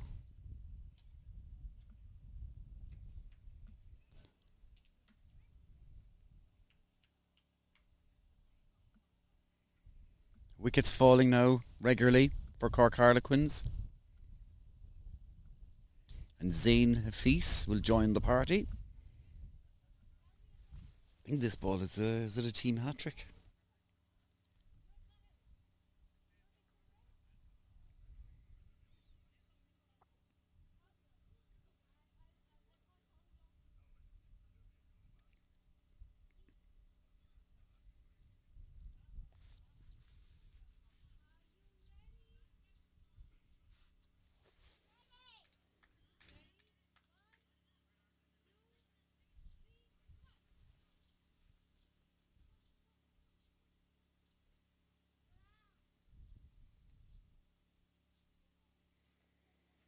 Rashid runs in.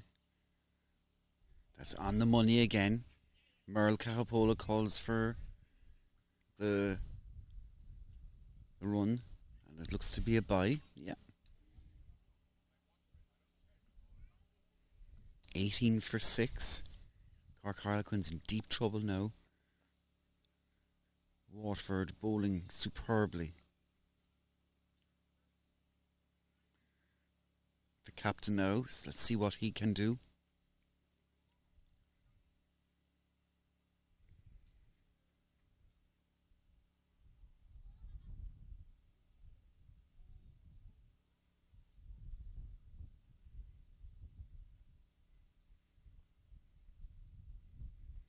He leaves that first ball.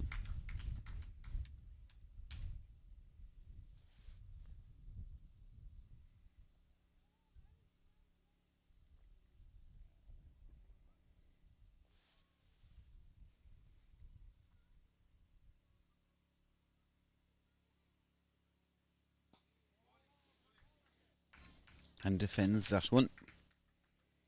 2 balls remaining in this over.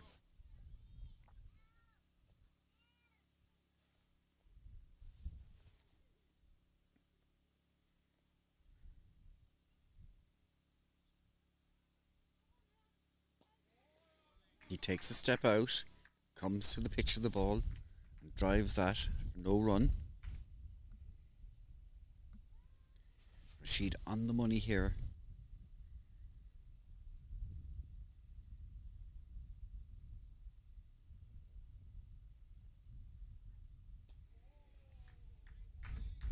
And again, that's the end of the over. Fantastic bowling by Rashid. 10 overs gone, 18 for 6.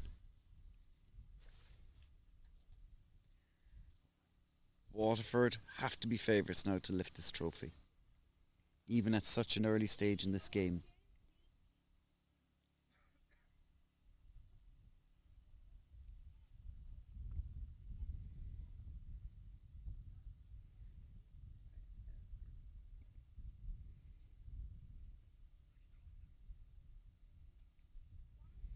So Martin will continue. He's only got 3 overs remaining in his spell.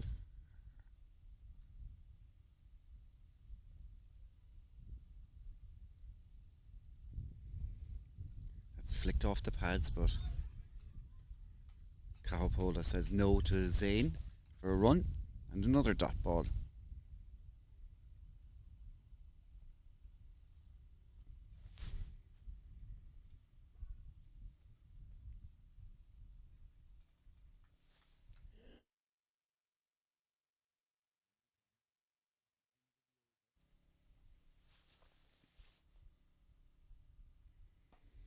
The Yorker length ball. Zain Hafiz steps out and blocks that one.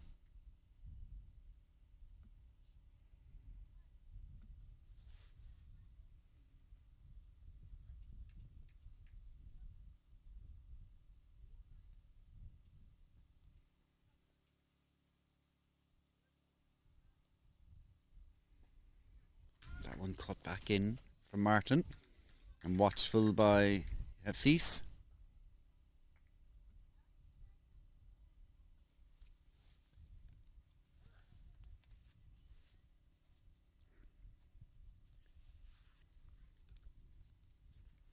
Three balls remaining in this over.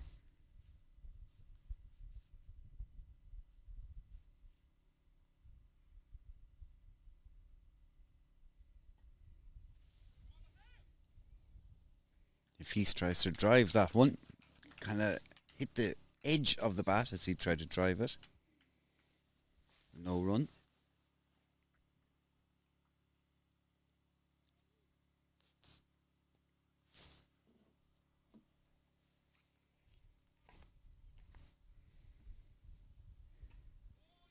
And again, front foot out, as we talked about earlier. It's the way you play these balls.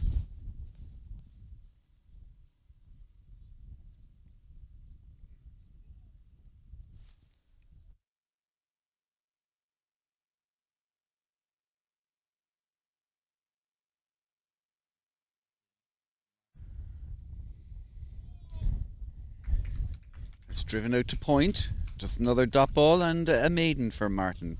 His impressive figures are 6 overs, 1 maiden, 4 for 7.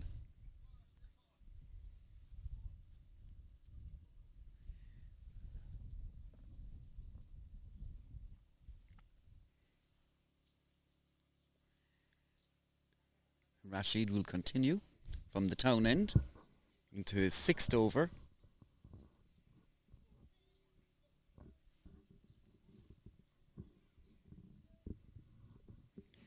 The loss of these 6 wickets has completely changed the nature of the Harlequins setup. The squatter looked deflated to the left of me, and rightly so. They've been out-bowled so far in this game.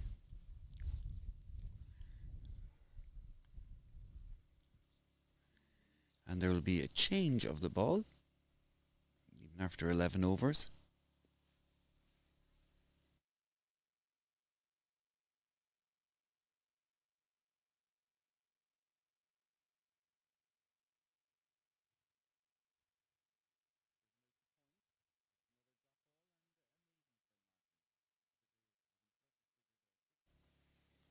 Rashid continues. And that ball has died a death there, but it will race through the slip. And a welcome bye for the Farmers Cross outfit.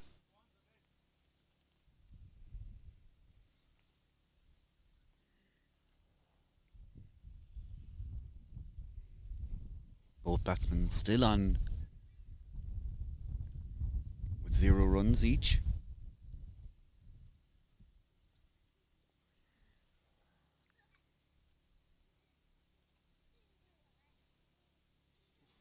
And a swing and a miss by Zain Hafiz.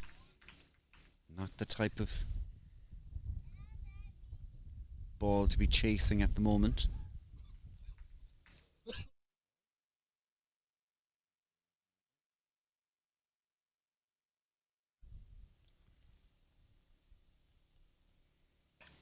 That one is bowled into the legs of Zain, who defends that.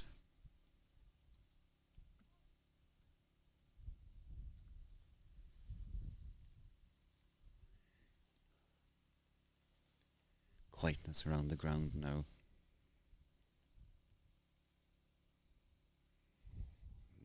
That ball is deemed a wide. Looks to be that area just outside off. Seems to be completely dead.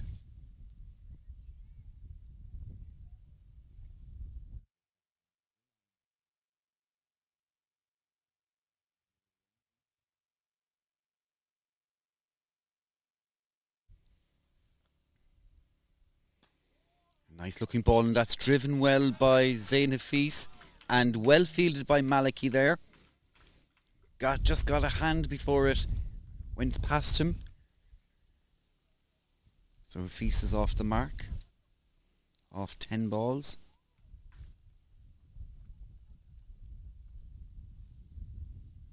Brings Capola onto strike.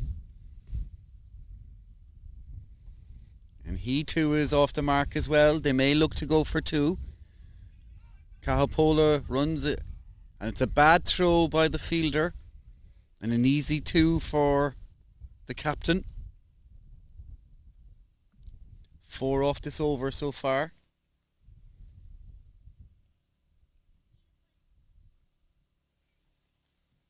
Flicked that off his legs, one of his favourite shots.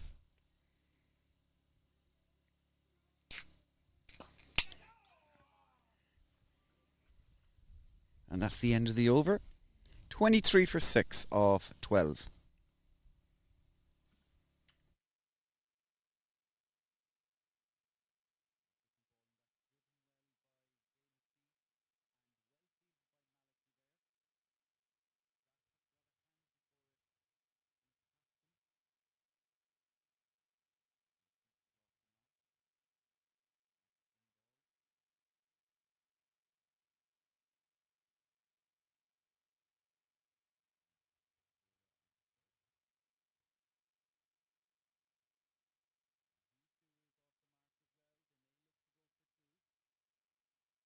So Martin will continue for his 7th over. I think he'll see out his allocated overs.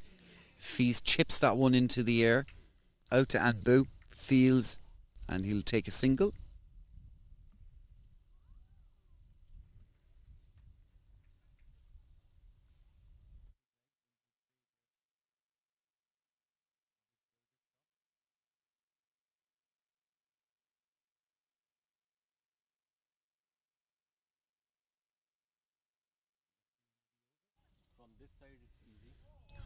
Capola looks to takes a couple of steps out, but it drifts down leg for a wide. Extras being the top scorer now at the moment. Partnership of 8. Partnership in its infancy.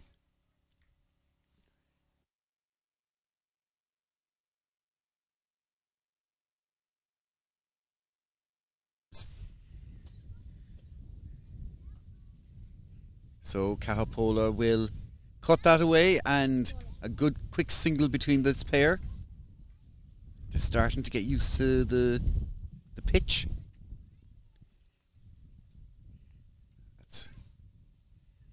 26 for 6.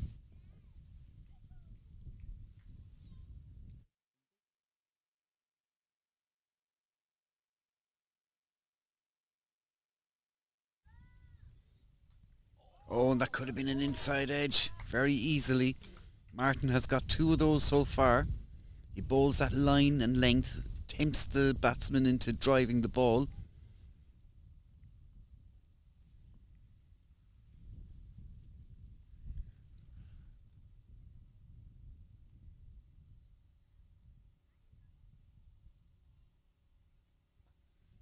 And this time,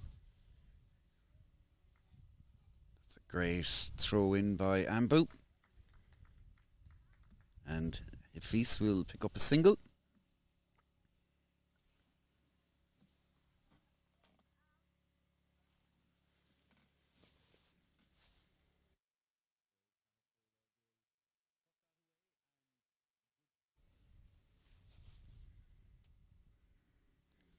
Bit of a full toss there, and Cahapola has found the gap but will only take a single as it goes up a little bit of a ridge.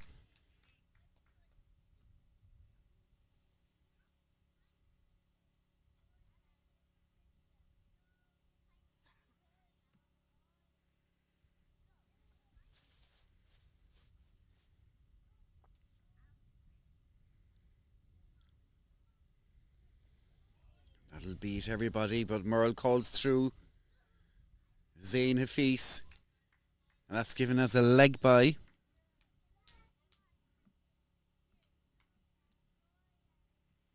That's the end of the over. A better over for Cork Harlequins. 6 off it. 29 for 6 off 13. In deep trouble for Harlequins at the moment. Martin and Rashid very much on the top.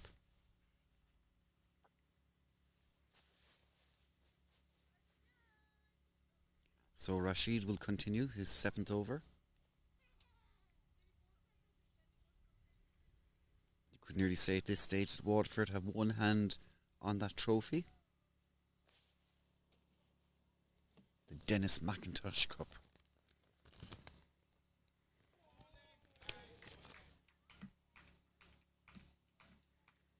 The trophy was presented by the McIntosh family back in 2002.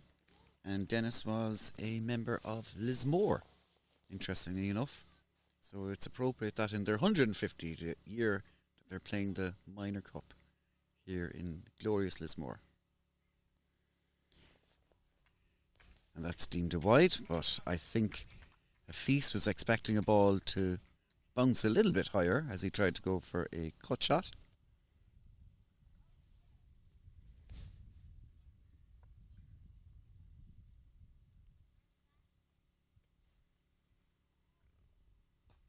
He flicks that off the legs, and that's a nice looking shot. They'll look for 2. They'll go back for 2, and they'll get 2.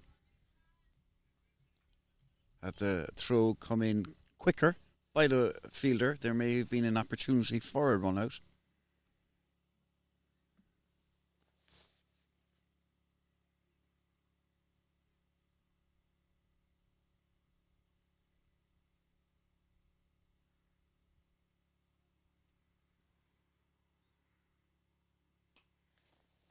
Feast defends that one.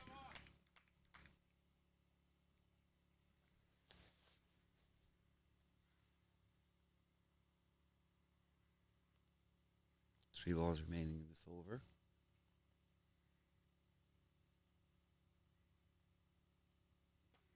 That's a nice looking shot, and that'll be the first boundary of the day for Cork Harlequins.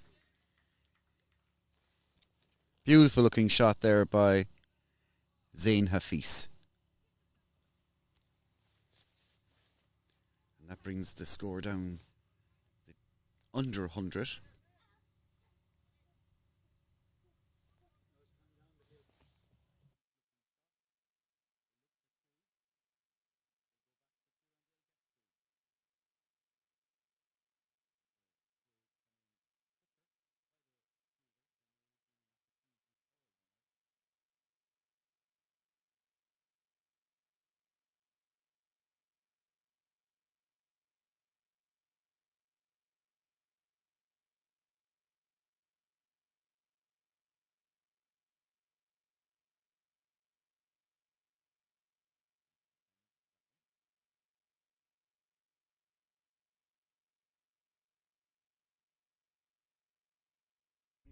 So I think the fielders have found the ball.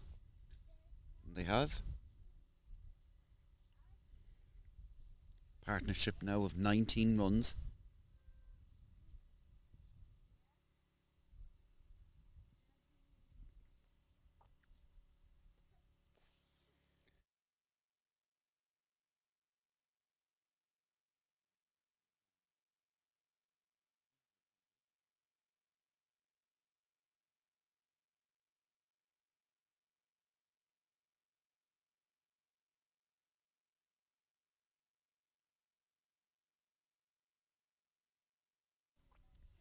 So 2 balls remaining. That one's defended by Hafiz.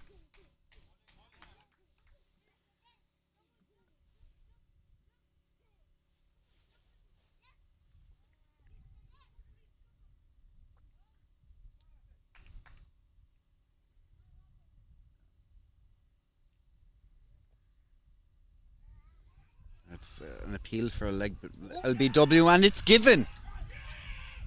It looked to be going down leg, but the umpire deemed that it was straight enough to hit the leg stump.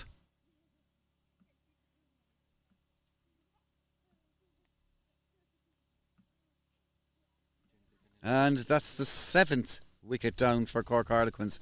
Just as the partnership was starting to go, Rashid gets another.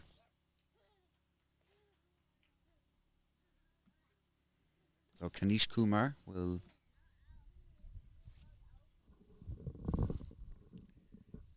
come to join his captain, Merrill.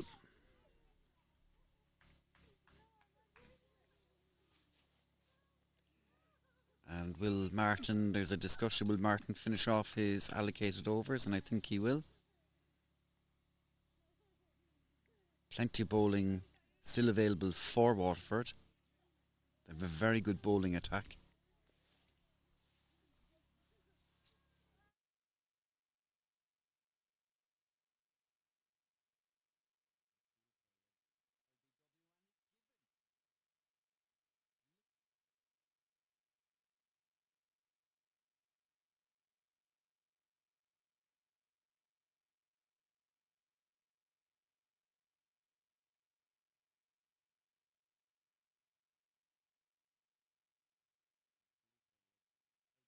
Another appeal for an LBW. It's not given.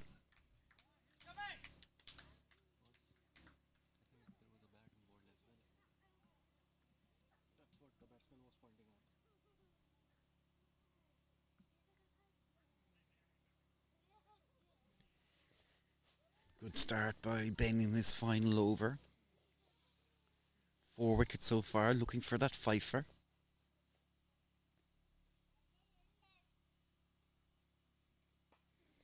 Cowpola drives that one. Nice looking shot for the single. 37 for 7.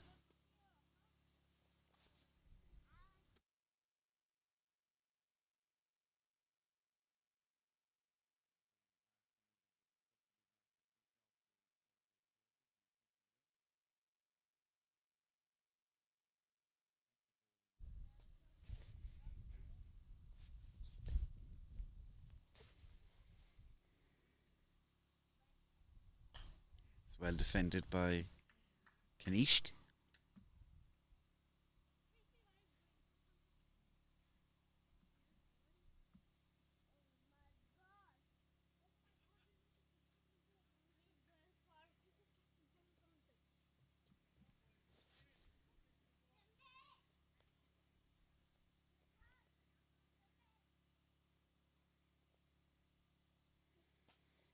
It's flicked off the pads by Kanishk, and it is well stopped there with the foot by Ambu out there.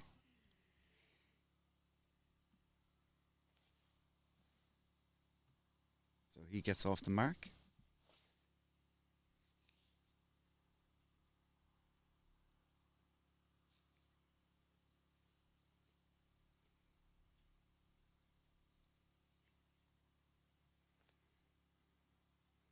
And that's flicked up in the air by, that had everything in it. Cahapola tried to sweep that shot, went up in the air, hit his pad, and Idris was so close to taking a catch, a spectacular catch there.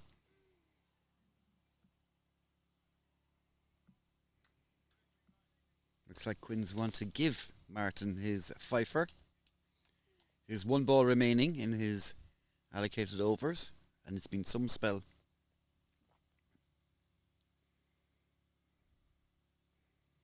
And he tries to go again, he tries to sweep that one. And that's the end of the over and the end of Ben Martin and his spell. 8 overs, 1 maiden, 4 for 14, an economy of 1.75. An incredible effort by the Waterford captain. Bravo.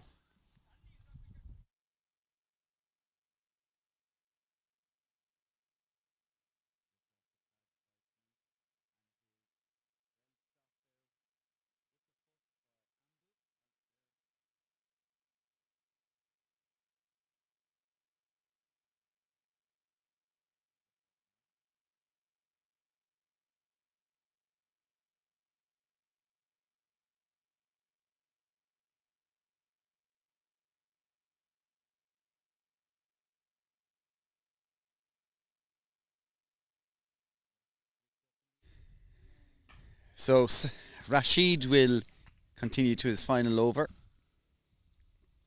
And Kanish Kumar defends that one.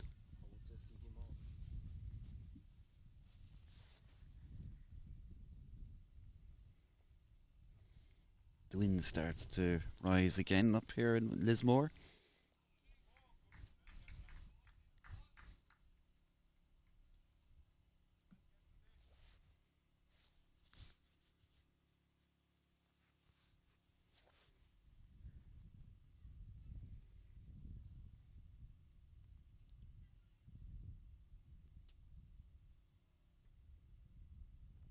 That's an appeal for an LBW, not this time.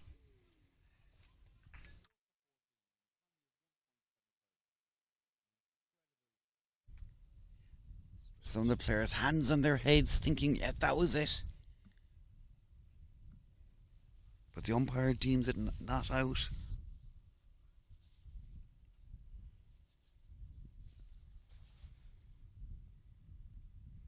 It looked fairly plumb to me. But I ain't not the umpire. This one will go down leg and it'll go for a wide.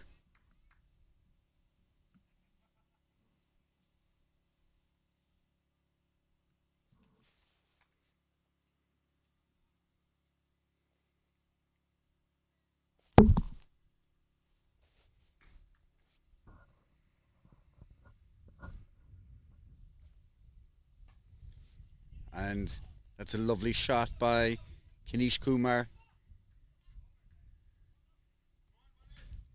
Gets 2 runs for himself and for the team.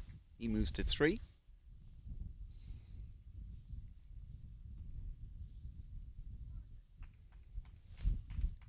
So 2 balls remaining in Rashid's spell.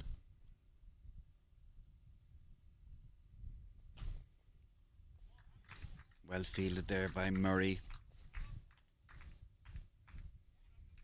Cover.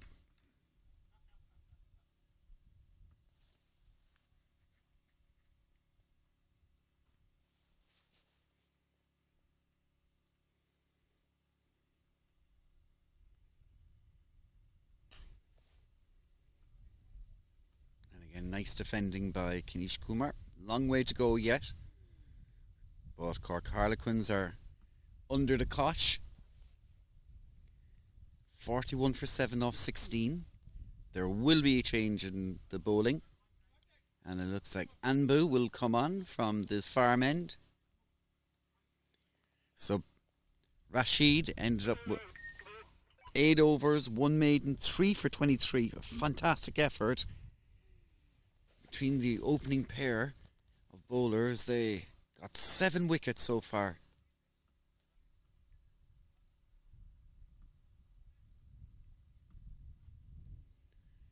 Might be a bit of spin coming into the attack now.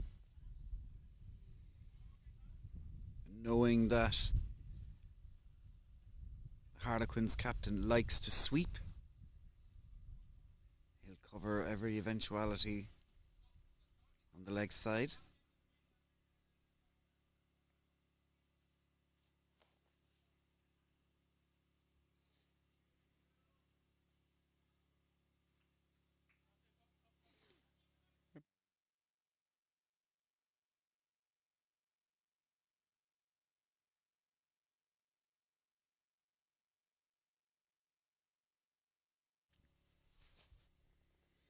And there it is, top edge in the air. It may be caught, but it's not. It's gone into no man's land. And Cahill gets away with that one again.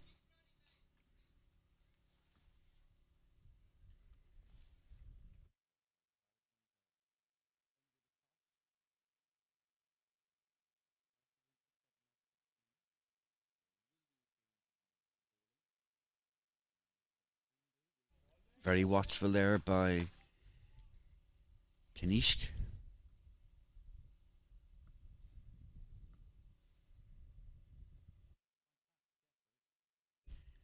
And that's a nice looking shot out to cover.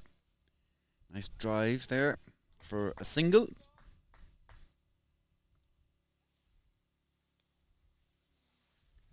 What will Merle do now?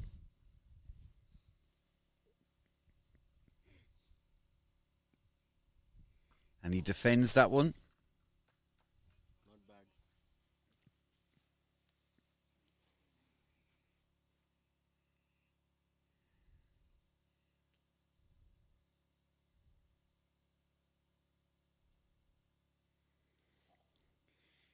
Very dodgy shot there, but Harlequins will pick up 2 for their troubles as Merle hits that round the corner.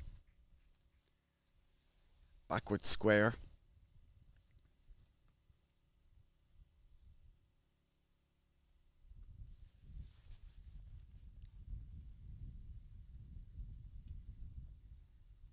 He floats that one, and that is pulled. That looks to be a maximum, and yes, it is.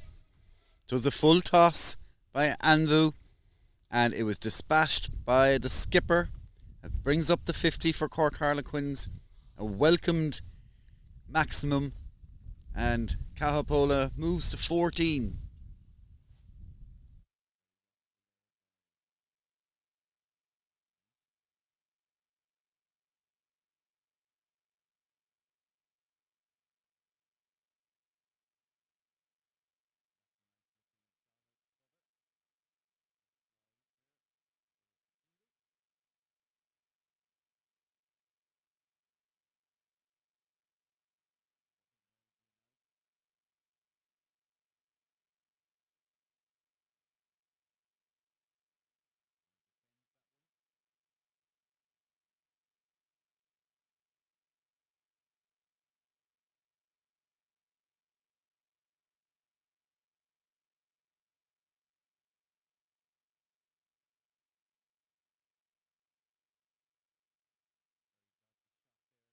And Kartik will come on from the town end. Kartik Karur. There's an appeal for an LBW, and it's given. It looked a bit high to me. Going down leg. High. Everything.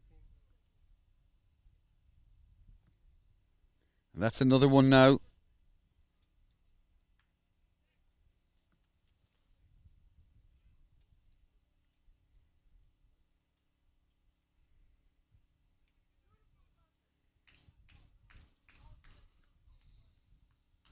The end is nigh.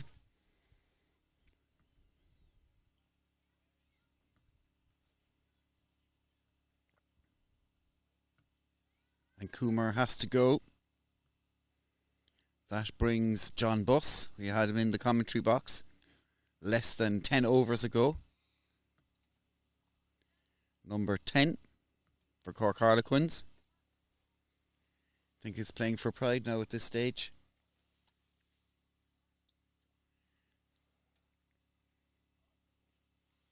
First ball for Karthik and he gets a wicket. Fantastic start for the bowler.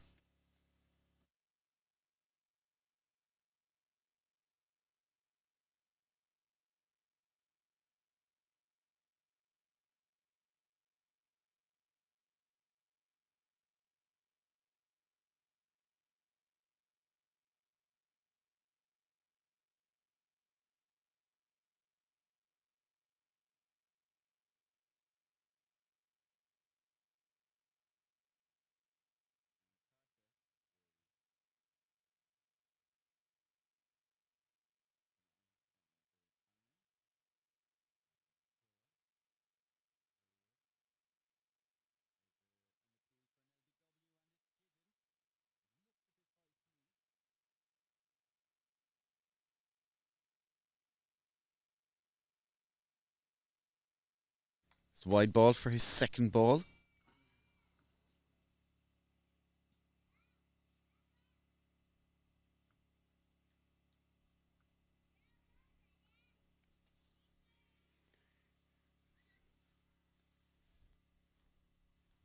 It's a long way to go for Cork Harlequins.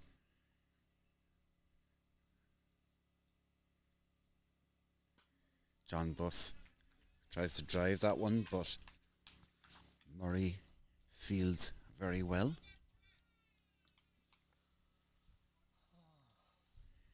There's a few sighs in the commentary box. One or two of the Harlequins lads are here. And John Buss tries to play at that. They appeal for an LBW, not given on this occasion.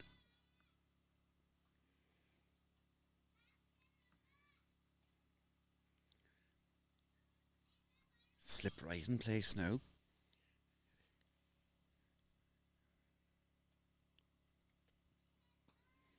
Buss defends.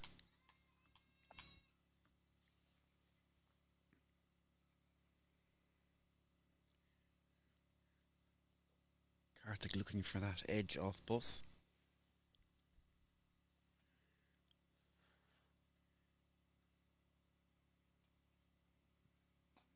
And that's hit. It over to Cow. There might be a slip there by the fielder, but just a single. Buss happy to get off strike. That brings the captain on strike now. 53 for 8.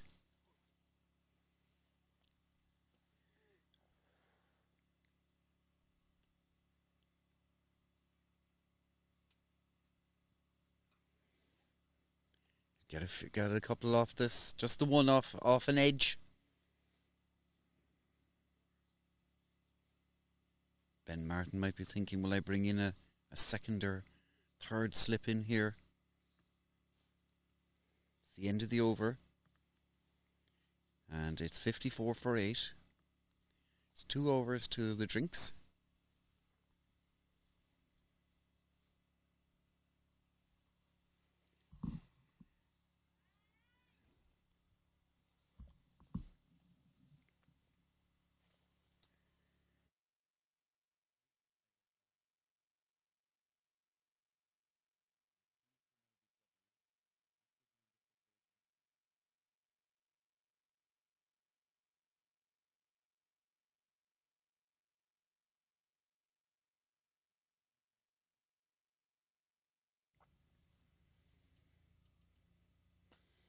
And it's a catch. It's an unbelievable catch off his own bowling.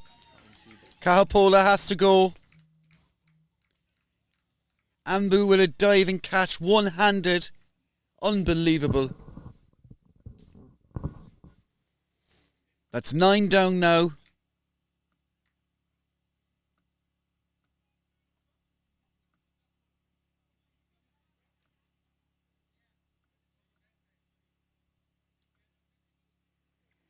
And the last man to come in is Sharad. 54 for 9. 'Tis Waterford's day, all right. Fantastic bowling here in Lismore by the Waterford team.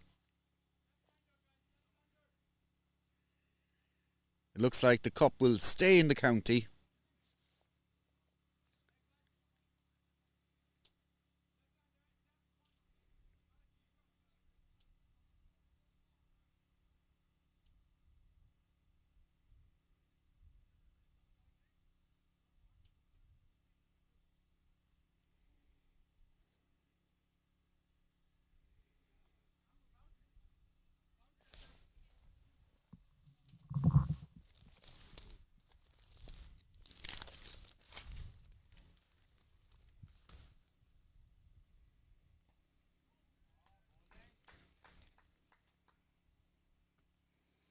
And Sherrod will defend that first ball.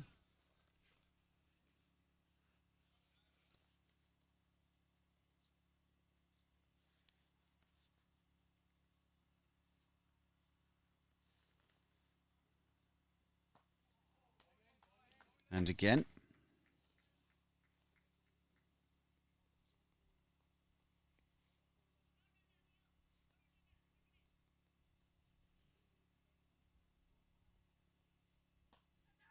And that's high in the air. It's a chance for Karthik, and he's taken it.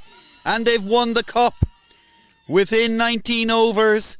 It's been a spectacular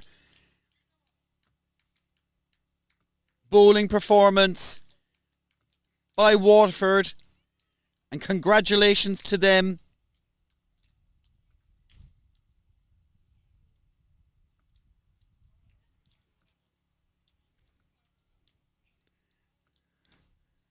Sorrowful Cork Harlequins team, just not good enough with the bat on the day. Fantastic by Ben Martin and his team. And we'll quickly go through the scorecard. So, for Waterford, Anbu scored with 40. Bowled Christy Yeager. Benjamin Martin caught by Zulfi for 5. Karthik Kurar, 10. Bowled by Zain. Salman Raza, duck. Satish Mudder, 1. Maliki's shoot was caught and bowled by Jayton Jaitley for 8. Rashid Tayyab caught by Christy Yeager, bowled by Jayton Jaitley on 11. And Bayo, bowled by Sherrod for 4. Niju, bowled by Zain Hafiz for 18. Murray Idris not out for 6. Faraz Haider was run out for duck. And there were 37 extras, 10 penalty runs as well, so 136. Best of the bowlers for Cork Harlequins was Zain Hafiz with 8 overs, 8 overs, 1 maiden, 3 for 4. And the sorrowful scorecard of Cork Harlequins: Dave Peat was bowled by Benjamin Martin for a duck. Jayton Jaitley was LBW by Rashid for 3. Mike Higgins was bowled by Benjamin Martin for 2. Chris Yeager was caught by Bazu, bowled by Benjamin Martin for a duck. Avi was caught by Satish, bowled by Benjamin Martin for 5. Zulfi was bowled by Rashid for 2. Merle Kahapol was caught and bowled by Anbu for 15. Zain Hafiz was LBW bowled by Rashid Tayyab for 9.